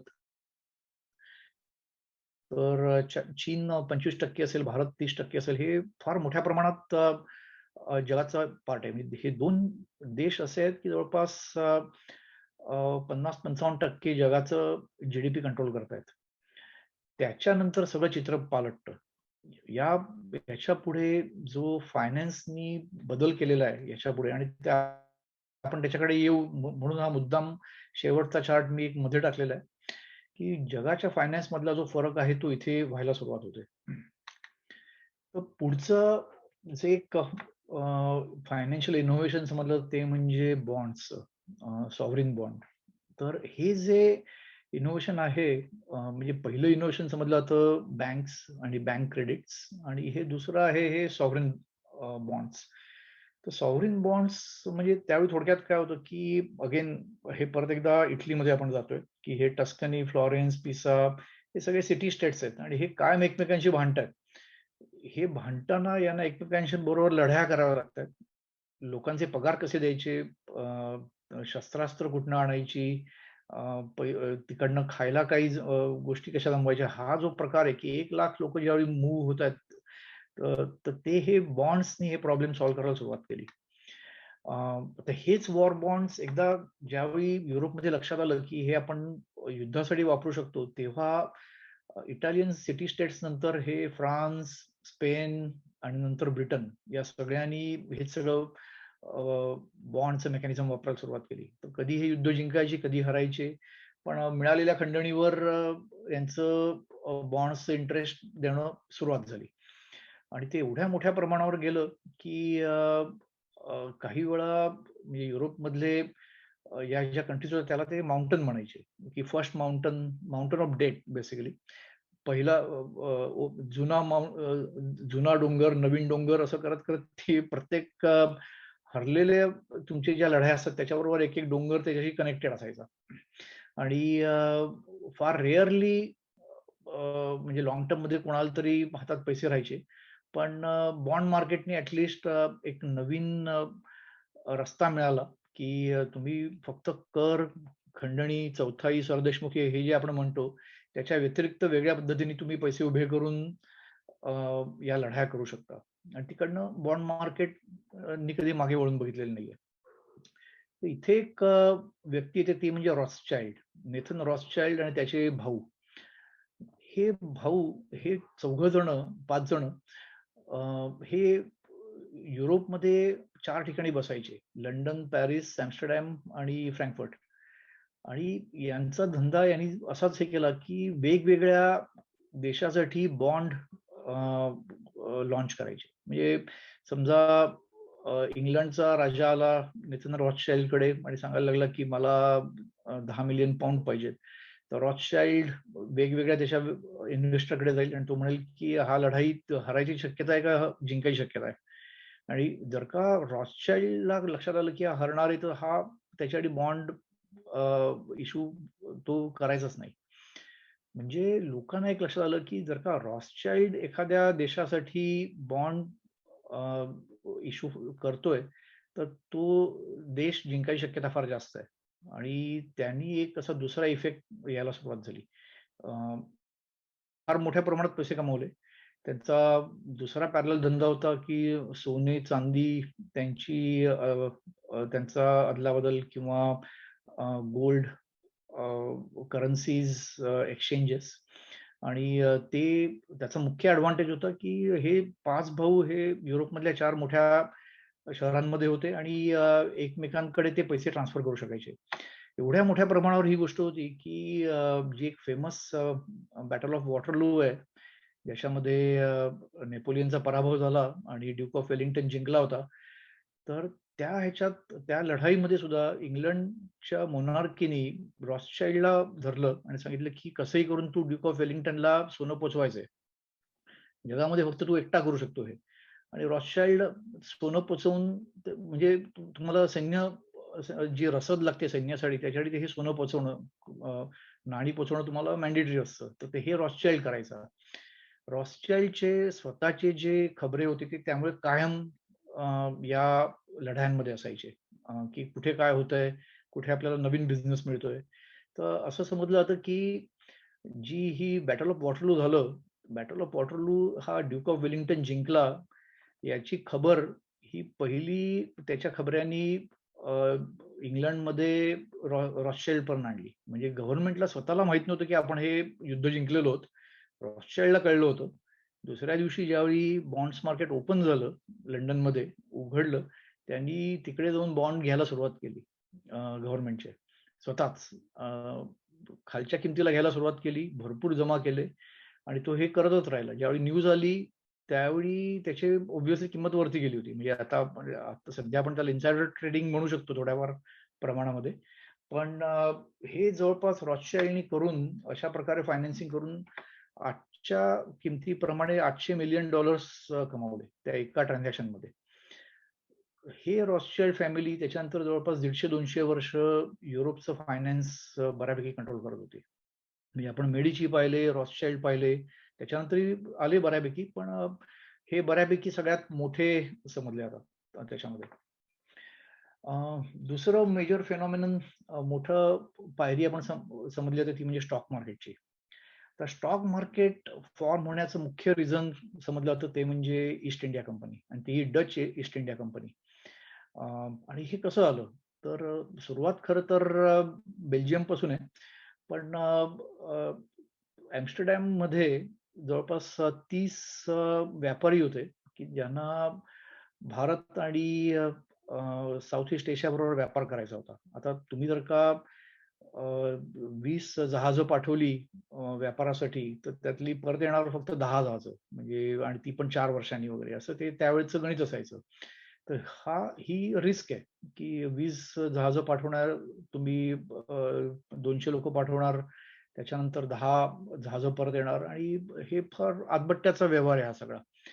तर ही रिस्क कव्हर करण्यासाठी त्यांना काहीतरी एक नवीन विचार पाहिजे होता. तर त्यांनी ठरवलं की आपण एक बेल्जियममध्ये एक त्यावेळी सिस्टम होती बोर्से सिस्टम, तर ती वापरायला सुरुवात करूया.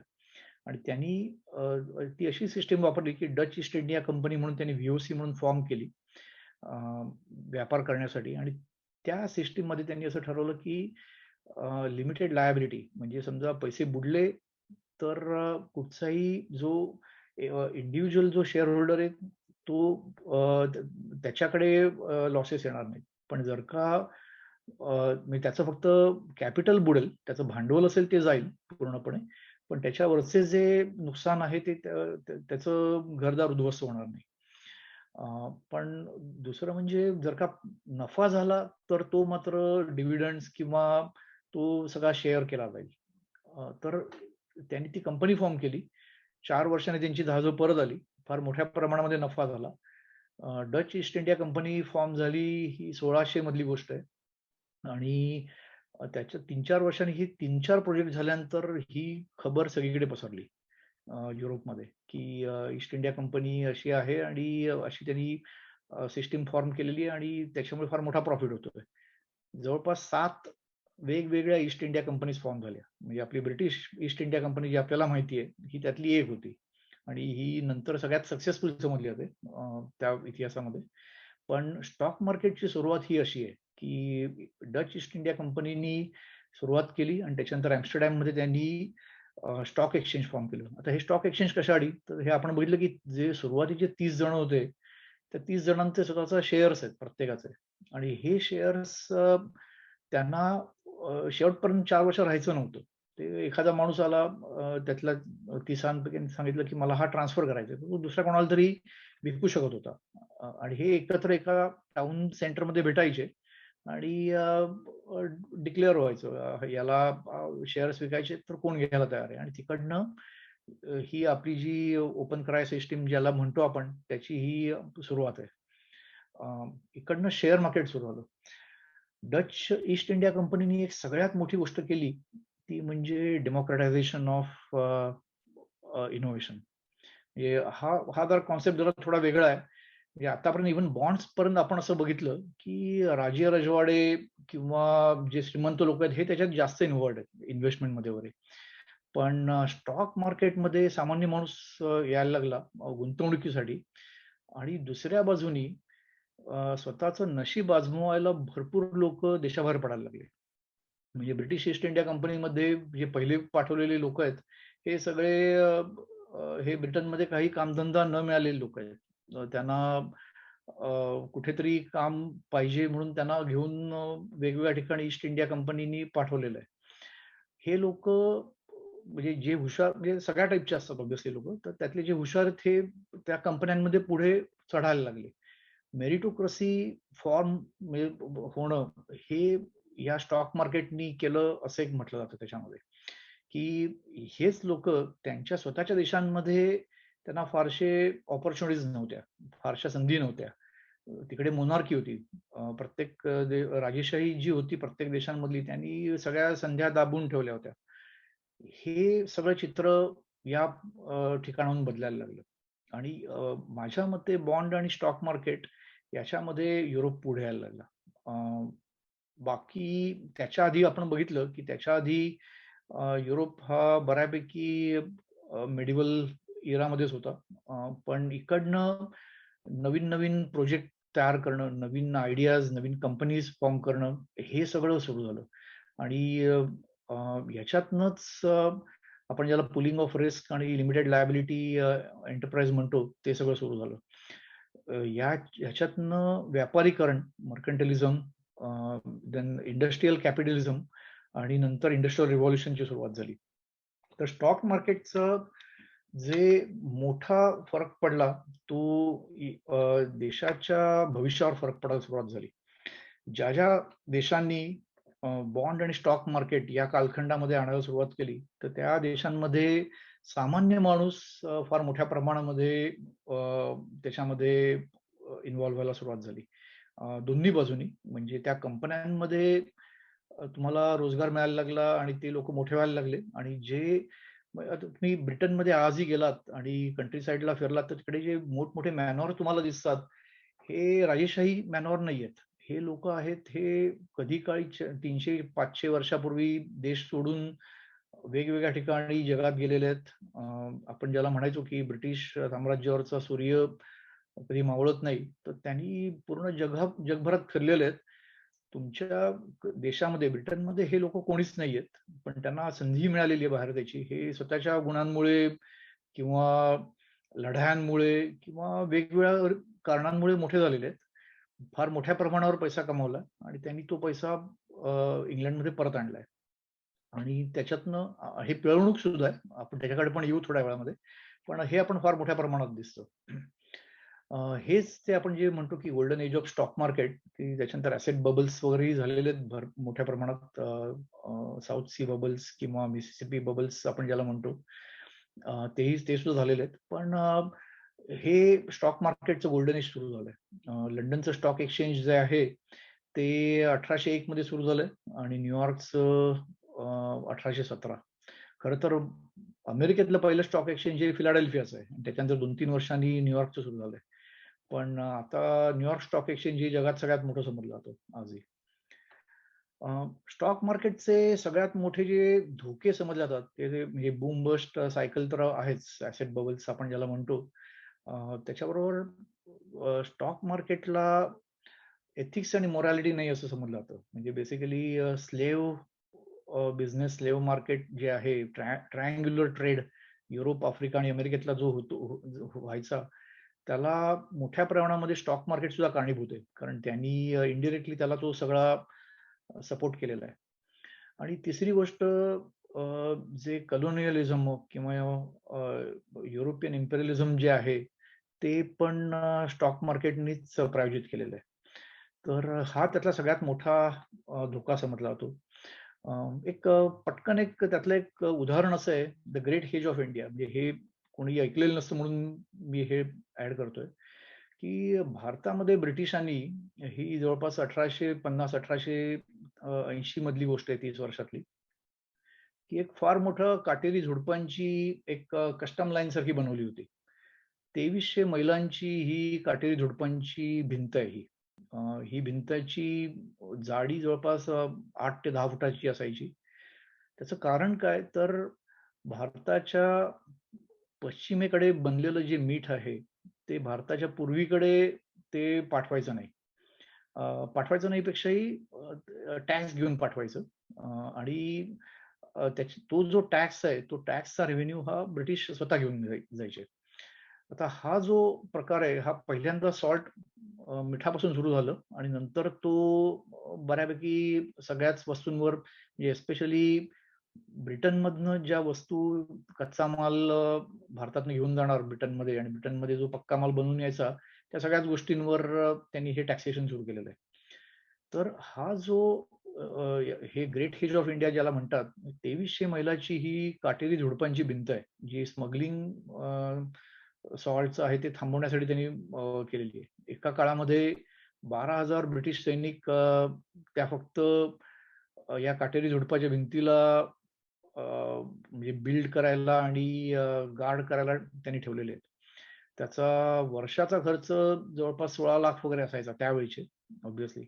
पण त्यांना फार मोठ्या प्रमाणात प्रॉफिट व्हायला लागला. म्हणजे त्यांचं जवळपास ब्रिटनचा जो रेव्हेन्यू आहे भारतातनं येणारा, तो तिप्पट झालेला आहे या काळामध्ये. म्हणजे जवळपास 3 मिलियन स्टर्लिंग पाउंड पासून तो जवळपास 6 ते 9 स्टर्लिंग पाउंड्समध्ये, मिलियन स्टर्लिंग पाउंडमध्ये जायला सुरुवात झालेली आहे. तो एवढी मोठी ही एक ग्रेट हेज आहे भारतातली, की ग्रँड डफ हा जो एक मोठा इतिहासकार झालेला आहे, तो या द ग्रेट हेज ऑफ इंडियाला ग्रेट वॉल ऑफ चायनाशी कंपेअर करायचा त्या काळामध्ये. नंतर ही बऱ्यापैकी अस्तित्वातनं गेली, पण त्या काळामध्ये हा फार मोठा प्रकार होता. आजही बेसिकली फारशा लोकांना हे माहीत नाहीये. पण अजून एक दुसरं एक जे रिझन आहे, की नंतर जो गांधींचा मिठाचा सत्याग्रह वगैरे हे सगळे आहेत, त्याची ही बॅकग्राऊंड आहे. म्हणजे त्या सत्याग्रहाच्या 30-40 वर्षा आधीची गोष्ट आहे ही. पण त्यावेळच्या लोकांना हे माहिती होतं, जे आतापर्यंत आपल्याला ते पुढे येत नाही तसं. सांगायचा मुद्दा हा, की जेवढ्या मोठ्या प्रमाणावर ती पिळवणूक चालू होती, आणि त्याचं मुख्य हे रिझन स्टॉक मार्केट समजलं जातं. भारतीय रुपया. आता हा भारतीय रुपया जो आहे, हा सुरुवातीपासून जो बनत गेलेला आहे, म्हणजे इव्हन अर्थशास्त्रामध्ये उल्लेख येतात. त्याला ते वेगवेगळे जे सुवर्ण रूप, रुपी रूप किंवा शिश रूप, ताम्र रूप अशी त्याला नाव आहेत वेगवेगळ्या डिनॉमिनेशन्सला, ऑब्व्हियसली. आणि हे जे रुपी आहेत, हे वेगवेगळ्या पद्धतीचे एस्पेशली 1947च्या आधी होते. म्हणजे इव्हन प्रत्येक जे संस्थान होतं, त्या प्रत्येक संस्थानाचे वेगळे रुपी होते. त्यांचं एक्सचेंज रेट वेगळे असायचे. प्रत्येक जे राज्यकर्ते होते, म्हणजे भारतामध्येच जे फ्रेंच होते, पोर्तुगीज होते, डॅनिश होते, त्या प्रत्येकाने वेगवेगळं स्वतःचं रुपी चालू केलेलं आहे. तर हे 1947 नंतर एकत्र आणणं हा फार मोठा एक उद्योग होता. तर हे फक्त इथे दाखवायचं कारण अशासाठी, की आपण जे म्हणतो ₹1 त्याचे जे 16 आणे 64 पैसे किंवा ढेला, अठ्ठ्याण्णी, पै, दमडी, कवडी किंवा फुटी कवडी वगैरे, हे सगळं जे कन्व्हर्जन आहे, म्हणजे ₹1 म्हणजे 7,680 फुटी कवडी. तर हे कन्व्हर्जन आहे, हे सगळं नंतर व्हायला लागलं 1940 नंतर जवळपास. पण त्याच्या आधी भारतामध्येच एवढ्या वेगवेगळ्या प्रकारचे रुपये होते. इव्हन ब्रिटिशांचे सुद्धा आय थिंक 1900 सालाच्या आधी बॉम्बे प्रेसिडेन्सी आणि कलकत्ता प्रेसिडेन्सी आणि मद्रास, त्या तिघांचेही रुपये वेगळे होते आणि तिघांचे एक्सचेंज रेट वेगळे होते. म्हणजे एकच रुपया होता तसंही नाही. तर हे सगळं जे आहे, हे त्यांना एकत्र आणायला फार मेहनत घ्यावी लागलेली आहे. अमेरिकन डॉलरचं जरा थोडं वेगळं होतं. अमेरिकन डॉलर हा स्पॅनिश डॉलरवरनं आलेला आहे, स्पॅनिश पेसोवरनं. तर त्याच्यामुळे तो जवळपास ऑब्व्हियसली 1776 पासून तो स्टेबल व्हायला सुरुवात झाली. पण तो डॉलर हा शब्द आहे, तो आलेला आहे थेलरवरनं. योकिम थेलर ज्याला म्हणतात, की ही एक खाण आहे चेकोस्लोवाकियामधनं, की जिकडनं या खाणीतनं हे आपल्याला ह्याचं रुपयाचं, सिल्वरचं मेटल मिळतंय आणि तिकडनं ते थेलरचं डॉलर झालेलं आहे.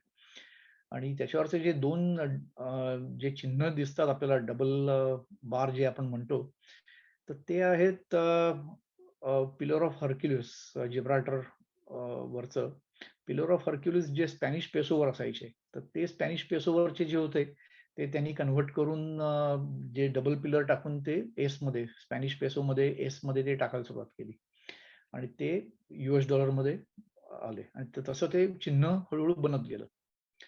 आणि मजा म्हणजे इंग्लिश पाऊंड जे होतं, इंग्लिश पाऊंड हा आयझॅक न्यूटननी फॉर्म केलेला आहे. म्हणजे तुम्हाला माहिती असेल की आयझॅक न्यूटन त्याच्या फिजिसिस्ट करिअर नंतर चान्सेलर ऑफ एक्सेचर होता ब्रिटनमध्ये आणि त्यांनी त्यावेळी 1688 मध्ये पाऊंडचं सगळं स्टँडर्डायझेशन करायला सुरुवात केली होती. काही स्लाइड मी जरा स्किप करणार आहे थोड्या. एक मोठा इंडस्ट्री आहे ती म्हणजे इन्शुरन्स इंडस्ट्री. म्हणजे इन्शुरन्स इंडस्ट्री जरी ही 4000 वर्ष मागे जाते, म्हणजे इव्हन कोड ऑफ हम्मुराबी जे आहे युनिफॉर्ममध्ये त्याच्यामध्येही तुम्हाला वेगवेगळ्या पद्धतीचे रिस्क मॅनेजमेंट आणि इन्शुरन्स टेक्निक सापडतात. तर ते इन्शुरन्स इंडस्ट्री ही फार जुनी समजली जाऊ शकते. पण तरी सुद्धा जी सध्याचं जे त्याचं रूप आहे, ते रूप सुरू झालं जवळपास 1750 मध्ये आणि ते सुरू झालं स्कॉटिश मिनिस्टर्स विडोज फंड पासून. म्हणजे जे स्कॉटिश प्रीस्ट होते, त्या प्रीस्ट समजा त्यांच्यामध्ये mortality rate for some reason खूप जास्त होता. तर ते त्यांच्या ज्या विधवा बायका होत्या, त्यांच्यासाठी चर्चने एकत्र येऊन एक फंड सुरू केला. आणि त्यांनी असं ठरवलं की त्या बायकांना आपण पेन्शन द्यायचं. एखादा स्कॉटिश प्रीस्ट समजा तो प्रीस्ट असताना वारला तर. ते पेन्शन देण्यासाठी त्यानं एक अशी प्रीमियम सुरुवात केली की त्यांनी सुरुवातीला प्रीमियम द्या, पे ॲज यू गो सारखा आणि त्याच्यातून ते इन्शुरन्स इंडस्ट्री सुरू झाली. पण हे कॅल्क्युलेट कसं करायचं की किती प्रीमियम प्रत्येकाकडनं घ्यायचं, किती त्यांना नंतर एखादा व्यक्ती मेल्यानंतर किती त्यांना बेनिफिट मिळेल. तर हे कॅल्क्युलेट केलेलं आहे एडमंड हेलीनी. एडमंड हेली म्हणजे आपला हॅलेस कॉमेट आपण ज्याच्यासाठी फेमस आहे. त्यांनी सरळ चर्चमध्ये गेला. त्याच्यात त्यांनी जन्म-मृत्यूचे सगळे 100 वर्षाचे दाखले काढले. त्याच्यातनं त्यांनी मॉर्टॅलिटी स्टॅटिस्टिक्स बनवलं आणि त्याच्यातनं त्यांनी दाखवायला सुरुवात केली, की आपण किती इन्शुरन्स प्रीमियम घेऊ शकतो आणि किती प्रत्येकाला बेनिफिट देऊ शकतो. तर इन्शुरन्स इंडस्ट्रीची जी सुरुवात आहे, ही स्कॉटिश विडोज फंडमधनं आहे. आपल्याकडे खरं तर भारतामध्येही याचे उल्लेख आहेत. जवळपास 2300 वर्षापूर्वी धर्मशास्त्र, अर्थशास्त्रामध्ये याचे उल्लेख येतात. इनडायरेक्ट उल्लेख आहेत. म्हणजे ऑब्व्हियसली इन्शुरन्स आणि या फॉर्ममध्ये नाहीये, पण उल्लेख आहेत तसे. पुढची एक इंडस्ट्री आहे ती म्हणजे डेरिव्हेटिव्ह. आता हे डेरिव्हेटिव्ह आलं जवळपास 1800 पासून 1850 पासून. पण डेरिव्हेटिव्ह हे जातं जवळपास 2500 वर्ष मागे. म्हणजे असे काही उल्लेख आपल्याला अरिस्टॉटलचे सापडतात, की अरिस्टॉटलनी सांगितलेलं की त्याचा मित्र आहे ग्रीक फिलॉसॉफर थेल्स. त्यांनी ऑलिव्हज साठी फॉरवर्ड कॉन्ट्रॅक्ट केलेलं आहे. त्यांनी सांगितलं की मी एवढे पैसे तुम्हाला द्यायला तयार आहे. फ्युचरमध्ये मी एवढं याचं डिलिव्हरी घेतो. म्हणजे हे क्लिअरली एक फॉरवर्ड कॉन्ट्रॅक्ट आहे डेरिव्हेटिव्हचं. पण डेरिव्हेटिव्ह मार्केट जे सध्याच आपल्याला जे दिसतं, ते सुरुवात झाली अमेरिकेमध्ये 1800 सालाच्या दरम्यान आणि त्याचं मेन सेंटर ऑफ ग्रॅव्हिटी ती आहे शिकागो बोर्ड ऑफ ट्रेड, शिकागोमध्ये. ती सुरुवात झाली ॲग्रीकल्चर डिमांड जो आहे अमेरिकेतला, त्याच्यासाठी तुम्हाला ट्रेडिंग कॉन्ट्रॅक्ट्स पाहिजेत, की पुढचा हार्वेस्ट झाल्यानंतर आम्ही किती तुमच्याकडनं धान्य घेऊ, किती पैसे त्याला देऊ. त्याच्यासाठी फॉरवर्ड कॉन्ट्रॅक्ट्स त्यांना करायची होती आणि त्याच्यातनं त्यांच्यासाठी एक त्यांनी बोर्ड ऑफ ट्रेड तयार केलं आणि त्या बोर्ड ऑफ ट्रेडचं शिकागो मर्कंटाईल एक्सचेंज CME झालं. तर आजही तुम्ही बघू शकत असाल की स्टॉक्स, ऑप्शन हे सगळं शिकागो मर्कंटाईल एक्सचेंज हे सगळं कंट्रोल करतं आणि डेरिव्हेटिव्हज म्हणा, हे सगळे फायनान्शियल इन्स्ट्रुमेंट्स आहेत, CDS, CDO हे सगळं शिकागोतनं येतं. हा डावीकडचा जो एक ग्राफ आहे तो तुम्हाला दाखवतो, की टोटल जवळपास $500 ट्रिलियन पेक्षा जास्त सध्या डेरिव्हेटिव्हचं व्हॉल्यूम आहे. आणि जगाचं जर का आजचं वेल्थ तुम्ही कंपेअर केली तर जगाची वेल्थ जवळपास 150 ट्रिलियन आहे. म्हणजे एवढ्या मोठ्या प्रमाणात लेव्हरेज आहे की डेरिव्हेटिव्ह मार्केटनी पूर्णपणे बाकीचे सगळे रिस्क मॅनेजमेंट आणि बाकीच्या इंडस्ट्रीज खाली आणलेल्या आहेत आणि त्याच्यातनं डेरिव्हेटिव्ह मार्केटचे स्वतःचेही धोके आहेत. वॉरन बफेटने फेमसली म्हटलेलं आहे की वेपन्स ऑफ मास डिस्ट्रक्शन आहे डेरिव्हेटिव्ह. तुम्हाला जर का बरोबर कळलं नाही कसं वापरायचं तर पण त्याचे फायदे सुद्धा आहेत. तर आपण बघूया क्रेडिट कार्ड कशी आली. क्रेडिट कार्ड हे फार रिसेंट फिनॉमिनन आहे. 1950 मध्ये क्रेडिट कार्ड, पहिलं क्रेडिट कार्ड तयार झालेलं आहे. एक फ्रँक मॅकनामारा म्हणून होता अमेरिकेमध्येच. जेवायला गेला तर आपल्याबद्दल हे हल्ली तर रोज होतं म्हणा, की आपण खिशात कार्ड ठेवून जातो आणि कॅश असायची गरज नसते. पण हा फ्रँक मॅकनामारा रेस्टॉरंटमध्ये जेवायला गेला, खिशामध्ये एक दमडी नव्हती. त्याला ज्यावेळी पैसे द्यायची वेळ आली, त्यावेळी त्याला शेवटी बायकोला फोन करून बोलवावं लागलं, की आता पैसे घेऊन ये. आणि त्यांनी असं ठरवलं, की याच्यापुढे कोणालाही वरही अशी, त्याच्या स्वतःवर तर नाहीच, पण कोणावरही अशी वेळ येणार नाही. आणि त्यांनी सुरुवात केली डायनस क्लब कार्डसाठी. तर हे डायनस क्लब कार्ड आहे, हे 1950 ते 1955 मध्ये सुरुवात झालेली आहे. त्याचे 30-40 हजार पहिले सुरुवातीचे मेंबर्स होते आणि नंतर मला वाटतं आपल्यापैकी बऱ्याच जणांनी कधीतरी डायनस क्लब कार्ड सुरुवातीला घेतलं असेल. म्हणजे स्पेशली 1980-1990 मध्ये भारतामध्येही होतं आणि इथे तर होतंच डेफिनेटली. दुसरं म्हणजे एटीएम्स. म्हणजे एटीएम्स आज आपण असं गृहीत धरतो, पण 1967 मध्ये एटीएमची आयडिया एक ब्रिटनमध्ये आलेली आहे. जॉन शेफर्ड बॅरन म्हणून होता. ॲज युजुअल ज्या बऱ्याच आयडिया ज्या अंघोळ करताना सुचतात, तशी ही आयडिया एक आहे. एक अंघोळ करताना सुचलेल्या आयडियांची एक लिस्ट आहे. त्याच्यामध्ये ही जनरली एटीएमची आयडिया पण सांगितली जाते. पण ते नंतर जगभर पसरलं. पण हे रिसेंट फेनॉमेनॉन आहे. एक थोडं नंतरची गोष्ट ते म्हणजे डॉन ऑफ फियाट करन्सी. म्हणजे बेसिकली गोल्ड स्टँडर्ड पासून दूर जाणं. 1971 मध्ये अमेरिकेमध्ये रिचर्ड निक्सननी अमेरिकेला गोल्ड स्टँडर्ड पासून बाहेर काढलं. आपण सुरुवातीला एका स्लाइडमध्ये बघितलं होतं, की तुमच्याकडे समजा 10 रुपयाची नोट असेल, तर त्याच्यावर ती एखाद्या प्रॉमिसरी नोट सारखी आहे. फेडरल रिझर्व्हनी तुम्हाला प्रॉमिसरी नोट दिली आहे, की आमच्याकडे 10 रुपयाचं गोल्ड आहे ठेवलेलं कुठेतरी आणि ते गोल्ड आहे म्हणून मी तुम्हाला 10 रुपयाची प्रॉमिसरी नोट देतो. आता ते आपण जरा बाकीचे काही फॅक्टर जरा बाजूला ठेवू थोड्या डिस्कशनसाठी. पण आजही फेडरल रिझर्व्हकडे 6,000 टन सोनं हे मॅनहॅटनमध्ये भुयारामध्ये खाली ठेवलेलं आहे. मॅनहॅटनमध्ये 80 फूट खाली एक सगळ्यात मोठा व्हॉल्ट सारखा आहे आणि तिकडे त्यांनी एवढं ते सोनं ठेवलेलं आहे.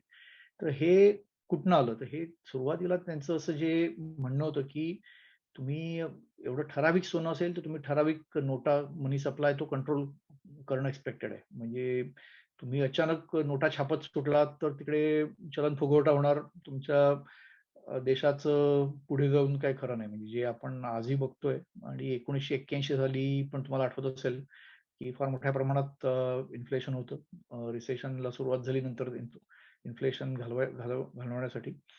तर 1971 मध्ये त्यांनी असं डिसाईड केलं, की आपण आता फियाट मनी डिक्लेअर करायची US डॉलर. म्हणजे बेसिकली गोल्डसाठी कनेक्टेड नाही. आणि ही पुढच्या युगाची सुरुवात समजली जाते. ब्रिटननी जरा थोडं आधीच सुरुवात केलेली आहे त्याच्या आधी. पण ती अशासाठी, की त्याच्यानंतर येणाऱ्या व्हर्चुअल करन्सीज वगैरे हे सगळं या फियाट मॉडेलवर सगळ्या अवलंबून आहेत. आता इथे येतं क्रिप्टोकरन्सी आणि बिटकॉइन. तर क्रिप्टोकरन्सी हे थोडक्यात काय? तर 2008 साली एक सॅटोशी नाकामोटो म्हणून एकानी, आता हे नाव पण खरं याची गॅरंटी नाहीये, पण त्यांनी एक रिसर्च पेपर पब्लिश केला होता क्रिप्टोकरन्सी वर इंटरनेटवर. आणि हा जो रिसर्च पेपर आहे हा मुख्यत्वे ब्लॉकचेन टेक्नॉलॉजीवर क्रिएटेड आहे. म्हणजे थोडक्यामध्ये म्हणजे तुम्ही एक ठराविक नंबर तुम्ही बनवू शकता कॉइन्स, क्रिप्टो कॉइन्सचा. आणि त्यातलं मुख्य हे असं आहे, की तिकडे सेंट्रल ऑथॉरिटी कोणीच नाहीये. मनी सप्लाय कंट्रोल करणारं कोणीच नाहीये. अ, हे जे कॉइन्स आहेत ह्या फक्त तुम्ही एका हातातनं दुसऱ्या हातामध्ये ट्रान्सफर होतायत. त्याचं एक अल्गोरिदम आहे, की जे तुम्हाला कॉइन्स, क्रिप्टो कॉइन्स, बिटकॉइन्स हे क्रिएट करून देत आहे. आणि कधीतरी एस्पेशली बिटकॉइन जो आहे, बिटकॉइन हा क्रिप्टोकरन्सीचा एक प्रकार आहे. पण बिटकॉइनला एक असं लिमिट आहे, की आता ते लिमिट जवळ यायला लागलंय, की ते मॅक्सिमम किती बिटकॉइन जगामध्ये असू शकतात. आणि ते प्रत्येक बिटकॉइन हे डिस्ट्रिब्युटेड स्टोरेज सिस्टीम प्रमाणे ते इतर लोकांच्या सिस्टीम्समध्ये किंवा एक्सचेंजेसमध्ये ते स्टोअर केलं जातं. म्हणजे फक्त तुम्हालाच माहीत नसतं, की तुमच्याकडे किती आहेत, पण तुमच्याकडे इतरांचाही डेटा असतो आणि इतरांकडे तुमचा डेटा असतो. आणि ते ब्लॉकचेन ज्यांना माहिती आहे, तर त्या ब्लॉकचेनवर ते वर्क होतं. तर सॅटोशी नाकामोटो एक्झॅक्टली कोण आहे, हे अजूनही मला वाटतं गूढच आहे. हे अनोनिमसच आहे. पण हे एकदा सुरू झाल्यानंतर कुठच्याही फेडरल रिझर्व्ह किंवा कुठच्याही सेंट्रल बँकेचा कंट्रोल नसल्यामुळे ही टेक्नॉलॉजी फार एकदमच प्रसिद्ध झाली. क्रिप्टोकरन्सी फार जोरात सुरू झालं. पहिले जे त्यातला जे एक खरेदी होती करन्सीची ती म्हणजे 2 बिटकॉइन देऊन सॉरी 10,000 बिटकॉइन देऊन 2 पेपरोनी पिझ्झा पापा जॉनमधनं विकत घेतले होते एकाने. आता ते जर का आजच्या कन्व्हर्जन प्रमाणे ते 4 मिलियन वगैरे होतील. म्हणजे 4 मिलियनला 2 पिझ्झा विकत घेतल्यासारखा तो प्रकार होईल. पण ते अप्स अँड डाउन्स चालूच राहत आहेत.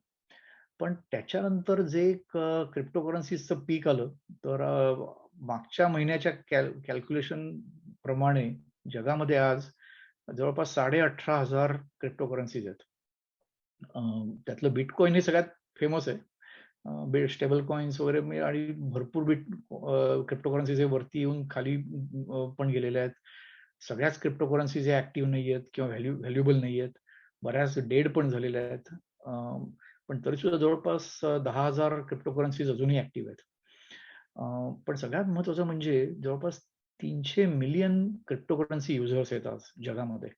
म्हणजे जगाचं पॉप्युलेशन जर का आज ऑलमोस्ट 8 बिलियन तुम्ही पकडलं, तर 3-4% जगाचं पॉप्युलेशन आज क्रिप्टोकरन्सीमध्ये ट्रान्झॅक्शन करत आहे.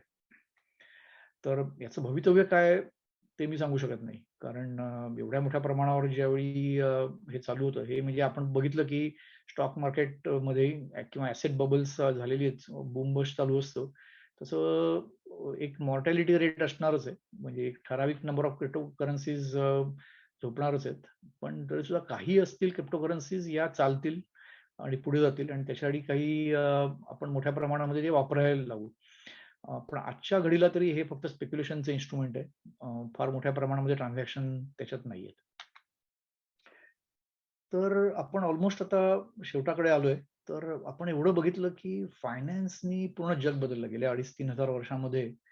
तर जीडीपी पर कॅपिटा म्हणजे स्टँडर्ड ऑफ लिव्हिंग जे असतं आपलं, तुम्ही पहिला हा जो ग्राफ तुम्हाला दिसेल त्याच्याप्रमाणे गेल्या 100 वर्षामध्ये फार मोठा फरक पडलेला आहे. म्हणजे सगळ्या जगभरातल्या ऑलमोस्ट म्हणजे ज्या मॉडर्न फायनान्सशी कनेक्टेड देश आहेत जे, त्या सगळ्यांचं जे राहणीमान आहे हे फार मोठ्या प्रमाणात सुधारलेलं आहे. युनायटेड स्टेट्स, युएस तर ऑब्व्हियसली आहेच. तुम्ही जीडीपी पर कॅपिटा बघितलं तर फार मोठ्या प्रमाणात वरती गेलेलं आहे. पण प्रत्येक देशाचं त्यांचं त्याच्या आधी 100 वर्षापूर्वी जे राहणीमान होतं त्याच्यापेक्षा फार वरती गेलेलं आहे. पॉप्युलेशन आहे फार मोठ्या प्रमाणात वाढलंय. तो त्याचा कॉज आणि इफेक्ट आहे, हे दोन्ही खरं आहे आणि तो मोठा विषय आहे खरं तर. पण पॉप्युलेशन फार मोठ्या प्रमाणात वाढून सुद्धा जीडीपी पर कॅपिटा पण तेवढ्याच मोठ्या प्रमाणात पुढे जात चाललाय. आणि आता हा परत तोच ग्राफ आपण बघतोय. मगाशी आपण बघितला तो, की मॉडर्न फायनान्सने फार मोठा फरक केलेला आहे जगामध्ये. म्हणजे इसवी सन 1500-1600 मध्ये ज्या जे देश पुढे होते म्हणजे स्पेशली चीन आणि भारत, ते देश आणि नंतर वरती येणारे देश यांच्यामध्ये फार मोठा फरक पडलेला आहे. म्हणजे त्याच्या आधी मध्ययुगात असलेले देश आहेत युरोपमधले, ते अचानक फक्त मॉडर्न फायनान्स आल्यामुळे फार मोठ्या प्रमाणामध्ये पुढे यायला सुरुवात जी झालेली आहे, त्याची म्हणजे कारणं ही अशी बऱ्यापैकी इन्हेरंट आहेत, सिस्टम्सची आहेत. पण तुम्ही जर का एवढे लांब जाल याच्यापासून, तेवढं तुमचा देश मागे पडायची शक्यता फार फार वाढत जाते. तर थोडक्यात 2 टेकअवेज आहेत माझ्या मते. एक म्हणजे कुठचेही देश हे खाली किंवा वरती गेलेले दिसतात आपल्याला गेल्या 2-3 हजार वर्षामध्ये. त्याची 2 महत्त्वाची कारणं आहेत. म्हणजे छोटी कारणं बरीच आहेत, पण 2 महत्त्वाची कारणं आहेत. एक म्हणजे तुमच्या इन्स्टिट्यूशनची क्षमता आणि त्याची ताकद. म्हणजे तुमचे रेग्युलेटरी बॉडीज प्रत्येक देशामधले, तुमचे लोकशाही, त्यांनी फार मोठा फरक पडतो. आणि इक्वॅलिटी ऑफ अपॉर्च्युनिटी म्हणजे तुम्ही जेवढे तळागाळातले लोक आहेत, सामान्य लोक आहेत, जेवढे बाहेर पुढे वरती येतील, जेवढे ते स्वतःचे कल्पना जेवढ्या लावतील, नवीन कंपन्या फॉर्म करतील, नवीन फायनान्शियल टेक्नॉलॉजिकल इनोव्हेशन आणतील, तेवढ्या प्रमाणामध्ये त्या देशाची प्रगती होत राहील. पहिल्यांदा जोपर्यंत राजे-रजवाडे, श्रीमंत जे आहेत, ज्यांच्याकडे स्वतःकडेच फक्त संधी आहेत, तेच होते, तोपर्यंत देशांची प्रगती फारशी होताना दिसत नाही. पण ज्या पिरियड पासून 1500-1600 पासून ज्या देशांनी म्हणजे स्पेशली महिला, नंतर मागे पडलेले दलित, म्हणजे प्रत्येक देशातले दलित वेगळे असतात डेफिनेटली. तर हे या लोकांना जसं तुम्ही वर्कफोर्समध्ये आणायला सुरुवात केली आहे किंवा त्यांना पुढे आणायला सुरुवात केली आहे, तेवढी त्या देशाची प्रगती जास्त झालेली आहे असं ते दिसून येतं. तर या 2 ज्या गोष्टी आहेत, या 2 गोष्टींनी देशांचं चढ-उतार फार मोठ्या प्रमाणात दिसतात. आता याच्या पुढे बघण्याचे जे देश आहेत ते म्हणजे आफ्रिका. माझ्या मते या 2 गोष्टी जर का आफ्रिकन कंट्रीजनी सांभाळल्या, तर ते फार मोठ्या प्रमाणात पुढे येतील पुढच्या 30-50 वर्षामध्ये, अशी शक्यता फार जास्त आहे. तर आय थिंक मला वाटतं वेळ झालेली आहे, तर मी इथेच थांबतो. पुन्हा एकदा संधी दिल्याबद्दल धन्यवाद. आणि मी तुम्हाला फार जास्त बोर केलं नसेल अशी अपेक्षा आहे. तर आपण आता परत एकदा मी सूत्र माधवदादांकडे देतो.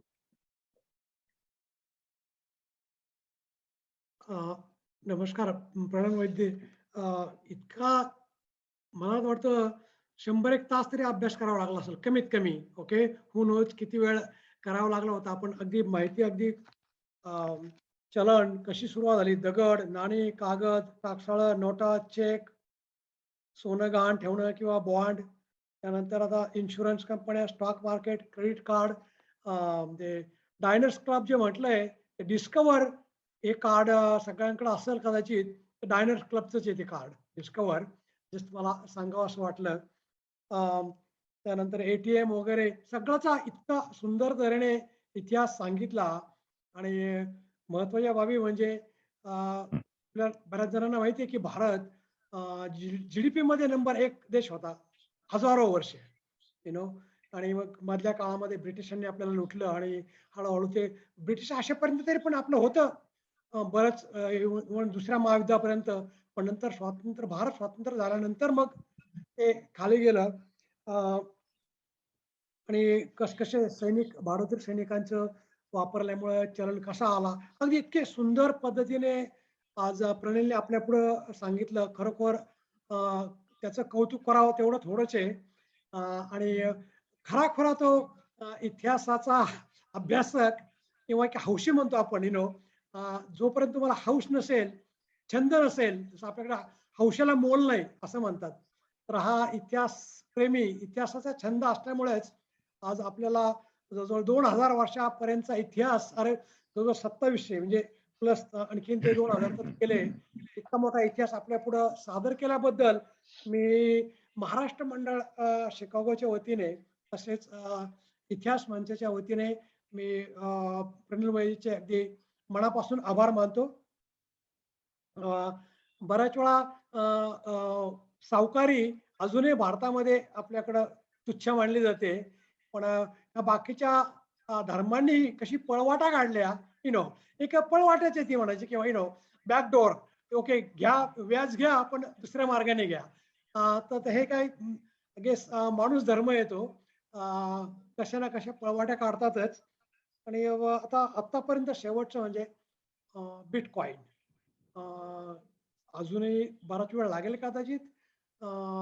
पाहिलं आपण बिटकॉइन 3-4 वर्षापूर्वी काहीतरी सुरू झालं. ऍक्च्युली 4-5 हजाराला, 2000 पासून सुरू झालं आणि गेल्या वर्षी फार 60,000 पर्यंत गेलं होतं ते, आणि आता परत 26,000वर. म्हणजे fluctuation is so much. So we will be pretty much there someday. पण एकंदरीत बँकिंग कसं सुरू झालं, सगळ्याचा इतिहास आपल्या समोर मांडल्यामुळं धन्यवाद प्रणील. अम, अ, त्याचप्रमाणे महाराष्ट्र मंडळाने महाराष्ट्र मंडळाचाही मी यात आभार मानतो की त्यांनी इतिहास मंचाला वेगवेगळे व्याख्यात्यांसाठी परमिशन देतात ते. त्याचप्रमाणे आपलं तांत्रिक मांत्रिक टीम त्यांचेही मी आभार मानतो. बऱ्याच वेळा त्यांच्याशिवाय आपलं काम होणार नाही. झूम सुरू करणं, रेकॉर्डिंग करणं, परत ते एडिट करणं, संकलन करणं, बरंच काय सगळं पडद्यामागे ते करतात. त्याचप्रमाणे फ्लायर वगैरे आणि त्याचप्रमाणे इतिहास मंचचे आयोजक त्यांचेही मी आभार मानतो. आणि खास विशेष म्हणजे आपण सर्व प्रेक्षक, जोपर्यंत आपण सर्व प्रेक्षक इथे नाहीयेत, ते ठराविक पहा तुम्ही दर शुक्रवारी प्रत्येकाची 16 ते 20 जण, अगदी प्रत्येक जण असतात, कधी कधी जास्तही असतात. पण आपणा सर्वांच्या आशीर्वादाने आणि प्रोत्साहनामुळेच हा कार्यक्रम चालू आहे. तर कृपया असंच प्रोत्साहन देत राहा. आपल्याकडं नवनवीन अभ्यासक तज्ज्ञ लोक नेहमीच येतील. मला प्रणीलने अगोदर सांगितलं की आत्ताच नाही, केवळ या महाराष्ट्र मंडळाचा इतिहास मंचाचे प्रोग्राम ते अनेक वर्ष अनेकांना ते प्रोत्साहित करत राहतील किंवा एक ज्ञानाचा स्रोत राहतील. हे अगदी खरं आहे. त्याचं श्रेय मी आपल्या सर्वांनाच देतो. धन्यवाद. मी आता प्रश्न उत्तराकडे सुरू करूया. ज्यांना काय प्रश्न असतील ते तुम्ही हात वर करा आणि प्रणील वैद्य सांगू शकेल. एक एक एक प्रश्न आहे माझा दादा सुरेश मी बोलतोय. आपण फारच छान प्रणील तुमचं झालं. हे एक क्विकली प्रश्न विचारतो मी. हे 1857चं जे युद्ध आपण हारलो, अगदी थोडक्यावरनं हारलो ब्रिटिशांविरुद्ध, आणि त्यांनी खूपच कपट करून ते जिंकलं. पण ते प्लासीची लढाई मला वाटतं की जी मीर कासिम तो काय फितूर झाला, पण ते एक कोणतरी सावकार होता तिथे आणि त्यात काहीतरी पैशाचा प्रॉब्लेम आला. हे खरं आहे का? म्हणजे हो, खरं आहे. म्हणजे ही 1757 ची गोष्ट आहे, प्लासीची लढाईची. तर मीर जाफर आणि म्हणजे त्याच्यात ब्रिटिश ऑब्व्हियसली बाजूला त्यांची वखार होती ब्रिटिशांची, आणि त्यांचे कायम त्यांच्यामध्ये भांडणं चालूच होती त्याच्या आधी. सावकाराचं जे तुम्ही म्हणताय तर त्याच्यात म्हणजे मी जे आठवतोय त्याच्याप्रमाणे सांगतोय की ते मीर जाफरला दिलेले पैसे ते मीर जाफर काही रिटर्न करत नव्हता. आणि हा जो मीर कासिम, मीर जाफर हे सगळे लोक आहेत, हे अन्यायी लोक आहेत. म्हणजे एका बाबतीत अन्यायी इन सेन्स त्यांचे जे डिस्क्रिप्शन्स येतात इतिहासामध्ये की या लोकांनी बऱ्यापैकी जुलूम केलेले आहेत लोकांवर. हे म्हणजे तारेमध्येच काही डिसिजन घेत असतात कंटिन्युअसली. नंतर ब्रिटिशांना जे पाठवतायत काही मेसेजेस वगैरे, त्याच्यामध्येही काही संगत लागत नाहीये. आणि ब्रिटिशांना स्वतःला एक तो एरिया पाहिजेच आहे. म्हणजे ते त्यांची स्वतःची एक दुसरी हाव आहेच इन ऍडिशन.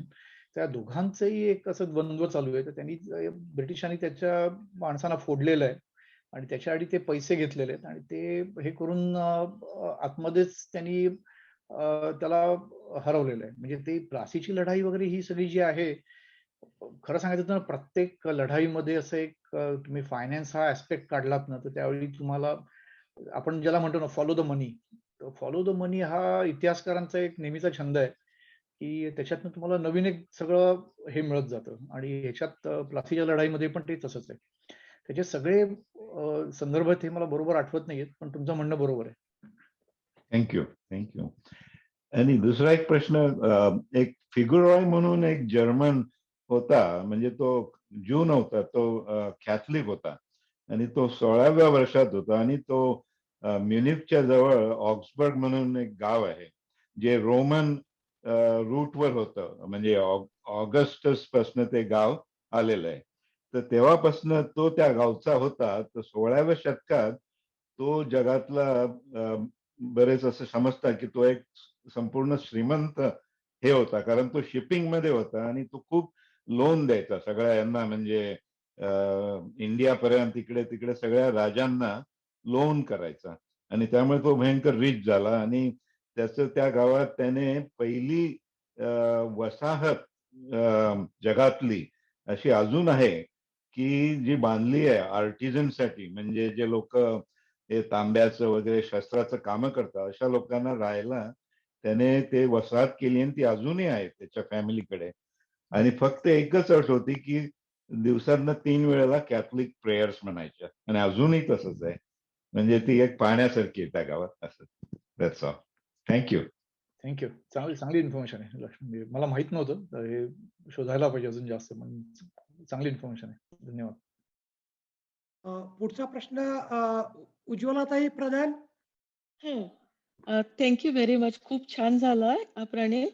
मला एक विचारायचं होतं की तुम्ही बोलताना इटली वगैरे असे सगळे युरोपचे देश उल्लेख आला. What about the eastern Europe? त्यांच्याकडचे काही आहे का माहिती? हो, ईस्टर्न युरोपचं खरं सांगायचं तर मॉडर्न फायनान्स मध्ये त्यांचं कॉन्ट्रीब्युशन ज्याला आपण म्हणतो ते त्या दरम्यान फारशी नाहीये. म्हणजे आता बल्गेरिया, पोलंड किंवा इव्हन इस्टोनिया वगैरे हे सगळ्या कंट्रीज आहेत, हंगेरी वगैरे, तर त्यांचे माहिती आहे पूर्ण. पण वेस्टर्न युरोप मध्ये काही बाबतीत तुमचं एक नशीब म्हणतात ना ज्याला, की त्या नशिबामुळे काही वेळा एखादा भाग पुढे जाणं तो वेस्टर्न युरोपचं झालेलं आहे, पण ईस्टर्न युरोपचं काही गोष्टींमुळे झालेलं नाहीये.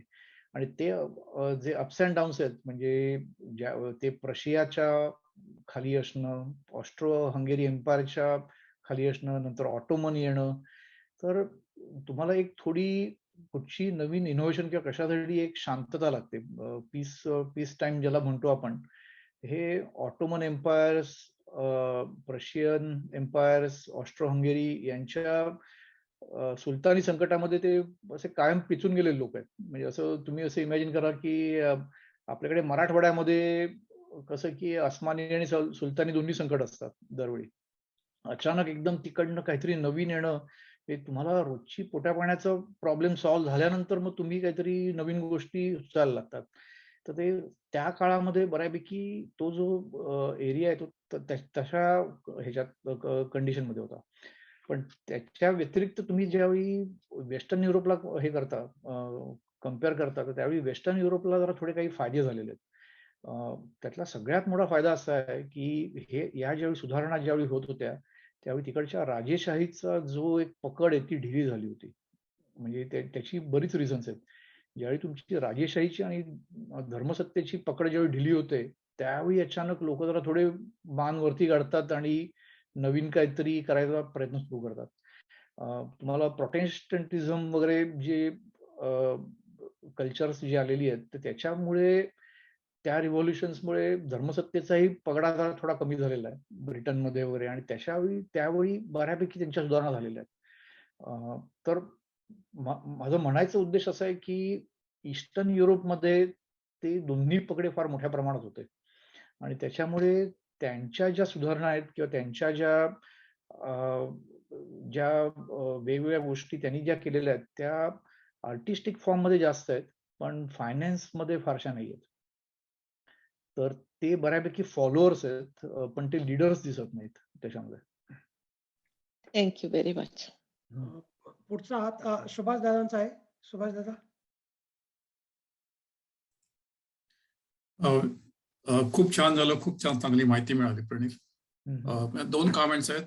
एक, फेडरल रिझर्व्ह आता जे आहे ज्या पद्धतीने ते 1913 मध्ये झालं, पण त्याच्या आधी अमेरिकेत अलेक्झांडर हॅमिल्टन जो पहिला ट्रेजरी सेक्रेटरी होता वॉशिंग्टनचा, त्यांनी डिफॅक्टो सेंट्रल बँक सुरू केली, first bank of the United States या नावाने. सो ती बेसिकली ती सेंट्रल बँक किंवा equivalent to something like Federal Reserve ते त्यावेळेला सुरू झालंय, साधारण 1795 मध्ये. बरोबर, करेक्ट. आणि ते फार मोठा त्याचा फेडरलिस्ट पेपर्स त्यांनी जे पब्लिश केलेले आहेत हॅमिल्टननी, त्याच्यात ते असा तो झगडा असा येतो, ते फेडरल वर्सेस स्टेट, नंतर फेडरलचे पॉवर्स काय पाहिजेत, आणि त्याच्यामध्ये हा मोठा त्याचा एक विषय आहे की समजा आपण सेंट्रल बँक तयार केली तर त्याच्या पॉवर्स काय पाहिजेत, त्याच्यात ते मनी सप्लाय म्हणजे नवीन त्या नोटा फॉर्म करतील का, ते ट्रेजरीजला लोन्स देतील का वगैरे, हे सगळे प्रकार म्हणजे तुम्ही म्हणताय तसं. आणि तो 100 वर्ष तो झगडा चाललेला आहे. त्याच्यात त्यांनी त्याच्या हॅमिल्टनच्या नंतर सुद्धा 2 ते 3 वेळा माझ्या अंदाजाप्रमाणे US काँग्रेसनी प्रयत्न केलेला आहे फेडरल रिझर्व्ह सारखी सिस्टीम आणायचा, आणि ते 2 का 3 वेळा ते त्यांचे प्रयत्न हाणून पडलेले आहेत. म्हणजे ते रिझन्स वेगवेगळी होती, पण त्याला सगळ्यात जास्त वेळ अमेरिकन फेडरल रिझर्व्हला लागलेला आहे 1913 पर्यंत. पण हॅमिल्टनची ओरिजिनल आयडिया तुम्ही म्हणताय तशीच होती, federal reserve central bank system चालू करणं, आणि त्यांनी केली असती किंवा तो यशस्वी झाला असता तर अमेरिकेला 150 वर्ष आधी तरी ते मिळालं असतं. Okay, thanks. दुसरी कॉमेंट, फिबोनाचीचा उल्लेख आला की त्यांनी जे काय पहिलं बँकिंग किंवा ट्रेडर्ससाठी मॅन्युअल लिहिलं असं, आणि तो साधारण 12व्या शतकात तो होता, 12व्या-13व्या शतकात.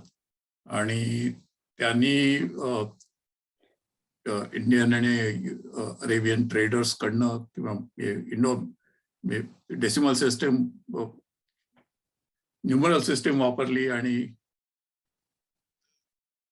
तर मला आणखीन एका मॅन्युस्क्रिप्टचा उल्लेख करावा असं वाटतं की बक्षाली मॅन्युस्क्रिप्ट म्हणून जे काय लिहिलेलं आहे ते बेसिकली व्यापाऱ्यांसाठी किंवा ट्रेडर्ससाठी उपयोगी गणिताचं मॅन्युअल असं म्हणून ते लिहिलेलं आहे. म्हणजे असं बँकिंग किंवा याच्यासाठी नाही, पण ट्रेडर्सना जे काही कॅल्क्युलेशन करायला लागतात मॅथमॅटिकल, ते त्यांना शिकवण्यासाठी ते मॅन्युअल लिहिलेलं आहे. आणि ते साधारण 3ऱ्या शतकात लिहिलं असावं असा अंदाज आहे. म्हणजे ते ब्रिटिश म्युझियम मध्ये सध्या आहे, आणि ते मला वाटतं 1885 मध्ये सापडलं बक्षाली या गावात, जे तक्षशिला किंवा तक्षशिलाच्या बाजूला एक 30-40 मैलावर तिथून बक्षाली म्हणून एक गाव आहे, म्हणून त्याला बक्षाली मॅन्युस्क्रिप्ट नाव आहे. म्हणजे या ट्रेडर्सना लागणारे जे काही कॅल्क्युलेशन्स आहेत, मॅथमॅटिकल कॅल्क्युलेशन्स, ती ऍटलिस्ट तेवढी तरी जुनी त्यावेळेला भारतीय ट्रेडर्सकडे या मॅन्युअलच्या रूपाने होती. कदाचित आणखीनही काही मॅन्युअल्स किंवा पुस्तकं त्यावेळेला लिहिली गेली असतील, पण तेवढं एक निदान सापडलेलं तरी आहे नंतर. हो, डेफिनेटली. म्हणजे बक्षाली बद्दल मी ऐकलेलं आहे, पण म्हणजे फारशी माहिती नाहीये. पण ते असं म्हटलं जातं की आपण अजून खूप मागे जाऊ शकतो, म्हणजे 2,500-3,000 हजार वर्ष अजून मागे जातो. सुरुवातीला मी जे मॅप्स दाखवले होते, ज्याच्यामध्ये जो 2,500 वर्षापूर्वीचा व्यापार दिसतो भारत आणि युरोप, इटली आणि ग्रीस मधला, तर डेफिनेटली आपल्याला असं दिसतं की हे लोक बऱ्याचपैकी वेगवेगळ्या टाईपचं गणित वापरतात. म्हणजे तुम्हाला जहाज बनवण्यासाठी वेगळं गणित लागतं, जहाज चालवून जाण्यासाठी खगोलशास्त्राचं वेगळं नॉलेज लागतं, व्यापारासाठी व्यापारी अंकगणित, बीजगणित वेगळं आहे. ऍटलिस्ट 5 ते 6 वेगवेगळ्या टाईपचं गणित आल्याशिवाय तुम्ही भारतातनं इटलीला जाऊन परत येऊ शकत नाही. तर हे जे सगळं आहे हे फार महत्वाचं आहे. आणि बक्षालीमध्ये त्याचा एक पार्ट आहे असं म्हटलं जातं, पण ऍट द सेम टाइम आर्यभट्टाचं काही गणित आहे ते पण याच्यासाठी वापरलं जातं असंही म्हटलं जातं. तर ते आपलं गणित आहे हे 4 ते 5 ठिकाणून झालेलं आहे. पण म्हणजे असं म्हटलं जातं की सगळ्याची सुरुवात ही व्यापाराने होते. म्हणजे तुम्हाला लिहिता येणं हे त्याचं मेन रिझन हे प्रेमपत्र लिहिणं किंवा ललित्व गोष्ट लिहिणं हे नसतं. त्याचं मुख्य गणित हे असतं की एका माणसाने दुसऱ्या माणसाला काय दिलं याचा कॉन्ट्रॅक्ट लिहिण्यासाठी तुम्ही पहिल्यांदा लिहून ठेवता की मी तुला 10 गव्हाच्या गोण्या देणार आहे. आता हे आपण दगडावर एखाद्या टॅबलेटवर लिहून ठेवूया. तसा तो पार्ट आहे. आणि हे बक्षाली मॅन्युअलचं पण हे तसंच समजलं जातं. जरा ते मलाही वाचायचंय खरं, की एक्झॅक्टली त्याच्यात काय म्हटलंय आणि कोणी लिहिलं असू शकतं. हा, ते कोणी लिहिलं माहिती नाही, कारण ते लिहिलं म्हणजे ती कॉपी म्हणून जे सापडलंय ते कॉपी आहे तसं त्या प्रस्तावनेत लिहिलेलं आहे. ओरिजिनल ते आधी लिहिलेलं असेल कदाचित.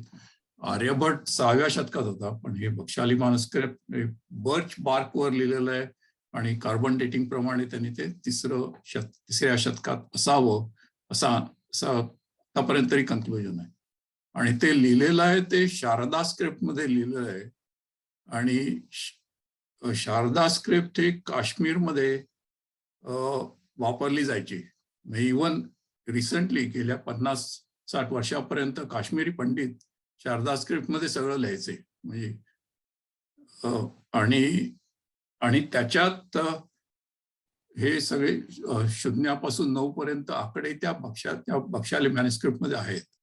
आणि त्याच्यात एक दुसरा एक महत्वाचा मुद्दा म्हणजे शून्य, आपण आता शून्य लिहितो ते असं ओपन सर्कल असतं, तर त्या बक्षाली मॅन्युस्क्रिप्ट मध्ये ते फिल्ड सर्कल आहे. आणि शारदा स्क्रिप्ट मध्ये ते तसंच लिहिलं जातं. म्हणजे अजूनही शारदा स्क्रिप्ट मध्ये जे कोण लिहितात काश्मीरी पंडित ते तसंच लिहितात, ते शून्य तसंच. म्हणजे तेव्हापासून तो शून्य निदान त्या बक्षाली मॅन्युस्क्रिप्ट मध्ये तेव्हापासून तो वापरलेला गेलेला आहे ह्याच्यासाठी, सगळ्या मॅथमॅटिकल कॅल्क्युलेशनसाठी. सुंदर सुंदर माहिती. म्हणजे हे तुम्ही मेन्शन केल्याबद्दल धन्यवाद. कारण मी ऐकून होतो त्या मॅन्युस्क्रिप्ट बद्दल, त्याच्यात काय आहे ते मला कल्पना नाही. पण माझ्या माहितीप्रमाणे शून्याचा पहिला उपयोग भारतामधल्या एका मंदिरामध्ये 6व्या शतकातला किंवा 7व्या शतकातला आहे. पण या तुमच्या माहितीप्रमाणे हे अजून 3 शतकं मागे जातं मिनिमम. जनरली ब्रह्मगुप्ताला क्रेडिट दिलं जातं की त्यांनी शून्याचा वापर केला मॅथमॅटिकल कॅल्क्युलेशन मध्ये, हे साधारण 7व्या शतकामध्ये. पण हे डेफिनेटली त्याच्या आधीच आहे. आणि आता हे मॅन्युस्क्रिप्ट पहिल्यांदा सापडलं, त्याच्यानंतर आता जी कंडिशन खूप चांगली नाहीये. पण रिसेंटली गेल्या काही वर्षामध्ये नवीन मॉडर्न डिजिटल टेक्निक्स वापरून काही लोकांनी ते पुन्हा एकदा डिजिटाईज करून ते पुन्हा नव्याने वाचायचा प्रयत्न केलेला आहे आणि शोधायचा प्रयत्न केलेला आहे. इव्हन युनिव्हर्सिटी ऑफ ब्रिटिश कोलंबियामध्ये एक प्रोफेसर आहेत बिल कॅसोमा म्हणून, त्यांनी त्याच्यावर काही केलेलं आहे. आणि मला वाटतं अमेरिकन मॅथमॅटिकल इन्स्टिट्यूट का सबस्क्राईब जे काय ऑर्गनायझेशन आहे त्यांच्या एका वेबसाईटवर त्यांनी एक पब्लिश पण केलेलं आहे त्याच्याबद्दल. Good good. मी जरा प्रयत्न करतो अजून त्याच्याबद्दल काही मिळालं तर. म्हणजे ते रेफरन्स ट्रेडर्ससाठी जे काय गणित लागायचं ते निदान तेवढं तरी जुनं असावं भारतातलं, असं वाटतंय त्या बक्षाली मॅन्युस्क्रिप्टवर. खरं. धन्यवाद. आता पुढचा प्रश्न अरुणाताई दाभोळकर यांच्या हातवरती आहे. प्रणीलजी फार छान, खूपच आवडला तुमचा सेशन. खूप इन्फॉर्मेटिव्ह होतं सगळं. मला एक प्रश्न आहे. आपण गेल्या वेळी आणि त्याच्या आधी पण बघितलं हरप्पन सिव्हिलायझेशन वगैरे मध्ये सील्स होते आणि दे were use mainly for identification, पण काही ठिकाणी उल्लेख आहे की they are also use for trading purposes. So त्याच्याबद्दल तुम्हाला काही सांगता येईल का? म्हणजे for the use as coins का ट्रेडिंग पर्पज, म्हणजे त्याचा कसा उपयोग केला जात होता, काही माहिती आहे का? नाही, म्हणजे मला जी माहिती आहे ती म्हणजे डॉक्टर शिरवळकरांनीच आपल्याला जी सांगितली त्याच्यावरूनच मी सांगू शकतो. मला स्वतःची काहीच माहित नाहीये. पण म्हणजे त्यांनी 2 आपल्याला उपयोग सांगितले होते. एक उपयोग होता की आयडेंटिफिकेशन, म्हणजे तुम्ही या क्लॅनचे आहात किंवा काही असं तुम्ही हातात घेऊन फिरू शकता आणि तुम्ही नवीन शहराच्या जवळ आलात तर तुम्ही दाखवून आत जाऊ शकता. त्या टाईपचा एक उपयोग आहे. दुसऱ्या टाईपचा एक उपयोग आहे ते म्हणजे शिक्के उठवणं सारखं. त्याला त्यांनी एक स्पेसिफिक एक काहीतरी नाव वापरलं होतं, सिलॉइड्स का सील असं काहीतरी. पण ते तुम्ही तुमच्या मालकीच्या गोष्टीवर शिक्के उठवू शकता त्या सील्सचे. आणि तिसरी जी पोटेन्शियल गोष्ट आहे, जे काही वेळा लोक म्हणतात तिसरी ती गोष्ट असू शकते ते म्हणजे तुमच्या क्लॅनचा किंवा तुमच्या शहराचा ते एक आयडी आहे. म्हणजे त्याच्यावर जर का एखाद्या पशुपतीनाथाचं काहीतरी चित्र आहे समजा, तर तुमचं क्लॅनचं ते हे एखादं महत्व दर्शवतं. म्हणजे आपला फ्लॅग कसा असतो तसं. पण त्याच्या व्यतिरिक्त मला काही कल्पना नाही. म्हणजे डॉक्टर शिरवळकर प्रॉली तेच आपल्याला चांगलं सांगू शकतील त्याच्याबद्दल. थँक्यू. दुसरा एक प्रश्न होता. आपण US डॉलरचं महत्व कधी वाढलं इतकं? म्हणजे आता सुद्धा सौदी अरेबिया सगळ्या जगाला ऑइल पुरवते, पण त्याची price is in US dollars per barrel वगैरे. सो ते वर्ल्ड वॉर II नंतर झालं असं म्हणजे माहितीये, पण ते कशामुळे झालं आणि कधी झालं? ते थोडक्यात म्हणजे 1965-70 पासून ते महत्व वाढायला लागलं. आता आपल्या सगळ्यांना माहिती आहे की युरोपमध्ये जवळपास 15 वेगवेगळ्या करन्सीज होत्या, ज्या 1997-99 मध्ये युरोमध्ये कन्व्हर्ट झाल्या सगळ्या. तर तोपर्यंत सगळ्यात मोठा जो ट्रेडिंग ब्लॉक होता तो फक्त अमेरिका होती. म्हणजे ब्रिटिश पाऊंड एक वेगळा असेल, डॉइशे मार्क असेल, तुमचा स्विस फ्रँक असेल, किंवा हे सगळे छोटे छोटे भरपूर होते, मोठ्या मोठ्या प्रमाणात होते. पण तुम्हाला जर का तुमचा समजा एखादा बिझनेस आहे, एखादा समजा भारताचा एक व्यापार आहे, तो तुम्हाला ऑस्ट्रेलियाशी करायचा आहे, तर भारताचा व्यापार आणि ऑस्ट्रेलियाचा व्यापार दोघांच्याही करन्सीज कंटिन्युअसली चेंज होत आहेत. तर तुम्हाला तिसरी एखादी थर्ड पार्टी करन्सी लागते की जी करन्सी ही स्टेबल आहे, म्हणजे ज्याचं गव्हर्नमेंटचा मनी सप्लाय स्टेबल आहे त्याचा, आणि आणि बाकीचा त्यांचा जो वर्ल्ड रिझर्व्ह मनी हा जो एक डेझिग्नेशन आहे ते स्टेबल आहे. तर ते लोक ते ती करन्सी चूज करतात, तिसरी करन्सी ट्रेडिंगसाठी. तर हे 1960-70 पासून सुरुवात झाली अमेरिकन डॉलर वापरायला सगळ्यांचा. तर असं म्हणतात आजच्या कंडिशनला की अमेरिकन नागरिकांकडे जेवढा अमेरिकन डॉलर कॉइनेज आहे, त्याच्या तिप्पट ते चौपट हे बाहेर आहे कॉइनेज, आउटसाइड ऑफ US. आणि in addition to that American जे डेट आहे, आपण फेडरल रिझर्व्ह जे कंट्रोल करतं किंवा ट्रेझरी टी बॉन्ड्स वगैरे डिक्लेअर करतं, हे बाकीच्या कंट्रीज जास्त घेतात. म्हणजे आपण 1000 वेळा असं ऐकतो की अरे चायनाकडे फार मोठ्या प्रमाणामध्ये अमेरिकेचं कर्ज आहे, चायनाने विकत घेतलेलं आहे, जपानने विकत घेतलंय, भारताकडेही आहे. तर याचं रिझन असं असतं बऱ्याच वेळा की समजा आपण असं एक्झाम्पल घेऊया की भारताचं 100 रुपये खर्च आहे या वर्षाचा, आणि भारताने 105 रुपये वाढवला, खर्च केला, अजून 5 रुपये वाढवला त्याचा. तर हे जे ऍडिशनल 5 रुपये आहे की तुमचा 100 रुपये जमा इन्कम आहे आणि 105 रुपये खर्च आहे, तर 5 रुपये तुम्ही आणायचे कुठनं? तर तुम्ही हे 5 रुपये जे आहेत हे तुम्हाला स्वतःचे बॉन्ड्स तुम्हाला फ्लोट करणे, तुम्हाला काढणे. अमेरिका जेव्हा हे जे बॉन्ड्स काढतं त्यावेळी सगळे जग ते घेऊन ठेवतं. ते म्हणतात की यांची करन्सी हलणार नाही फारशी. आणि समजा आपण एखाद्या झांबियाचं तेच बॉन्ड घेतले तर आपल्याला त्याचा जो रिटर्न ऑन इन्व्हेस्टमेंट आहे त्याच बॉन्डवरचा तो फार कमी असेल.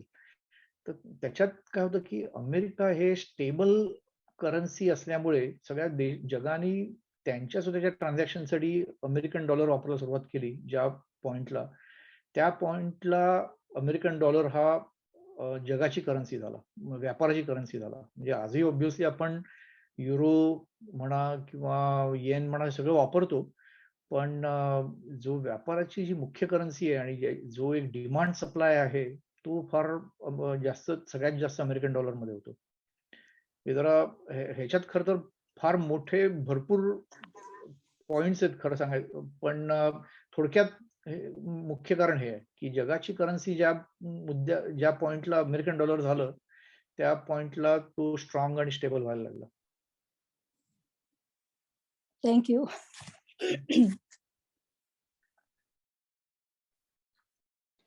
बाकी कोणाला आणखी काही प्रश्न आहेत का? मी आता रेकॉर्डिंग थांबवतो आणि will continue if we have questions.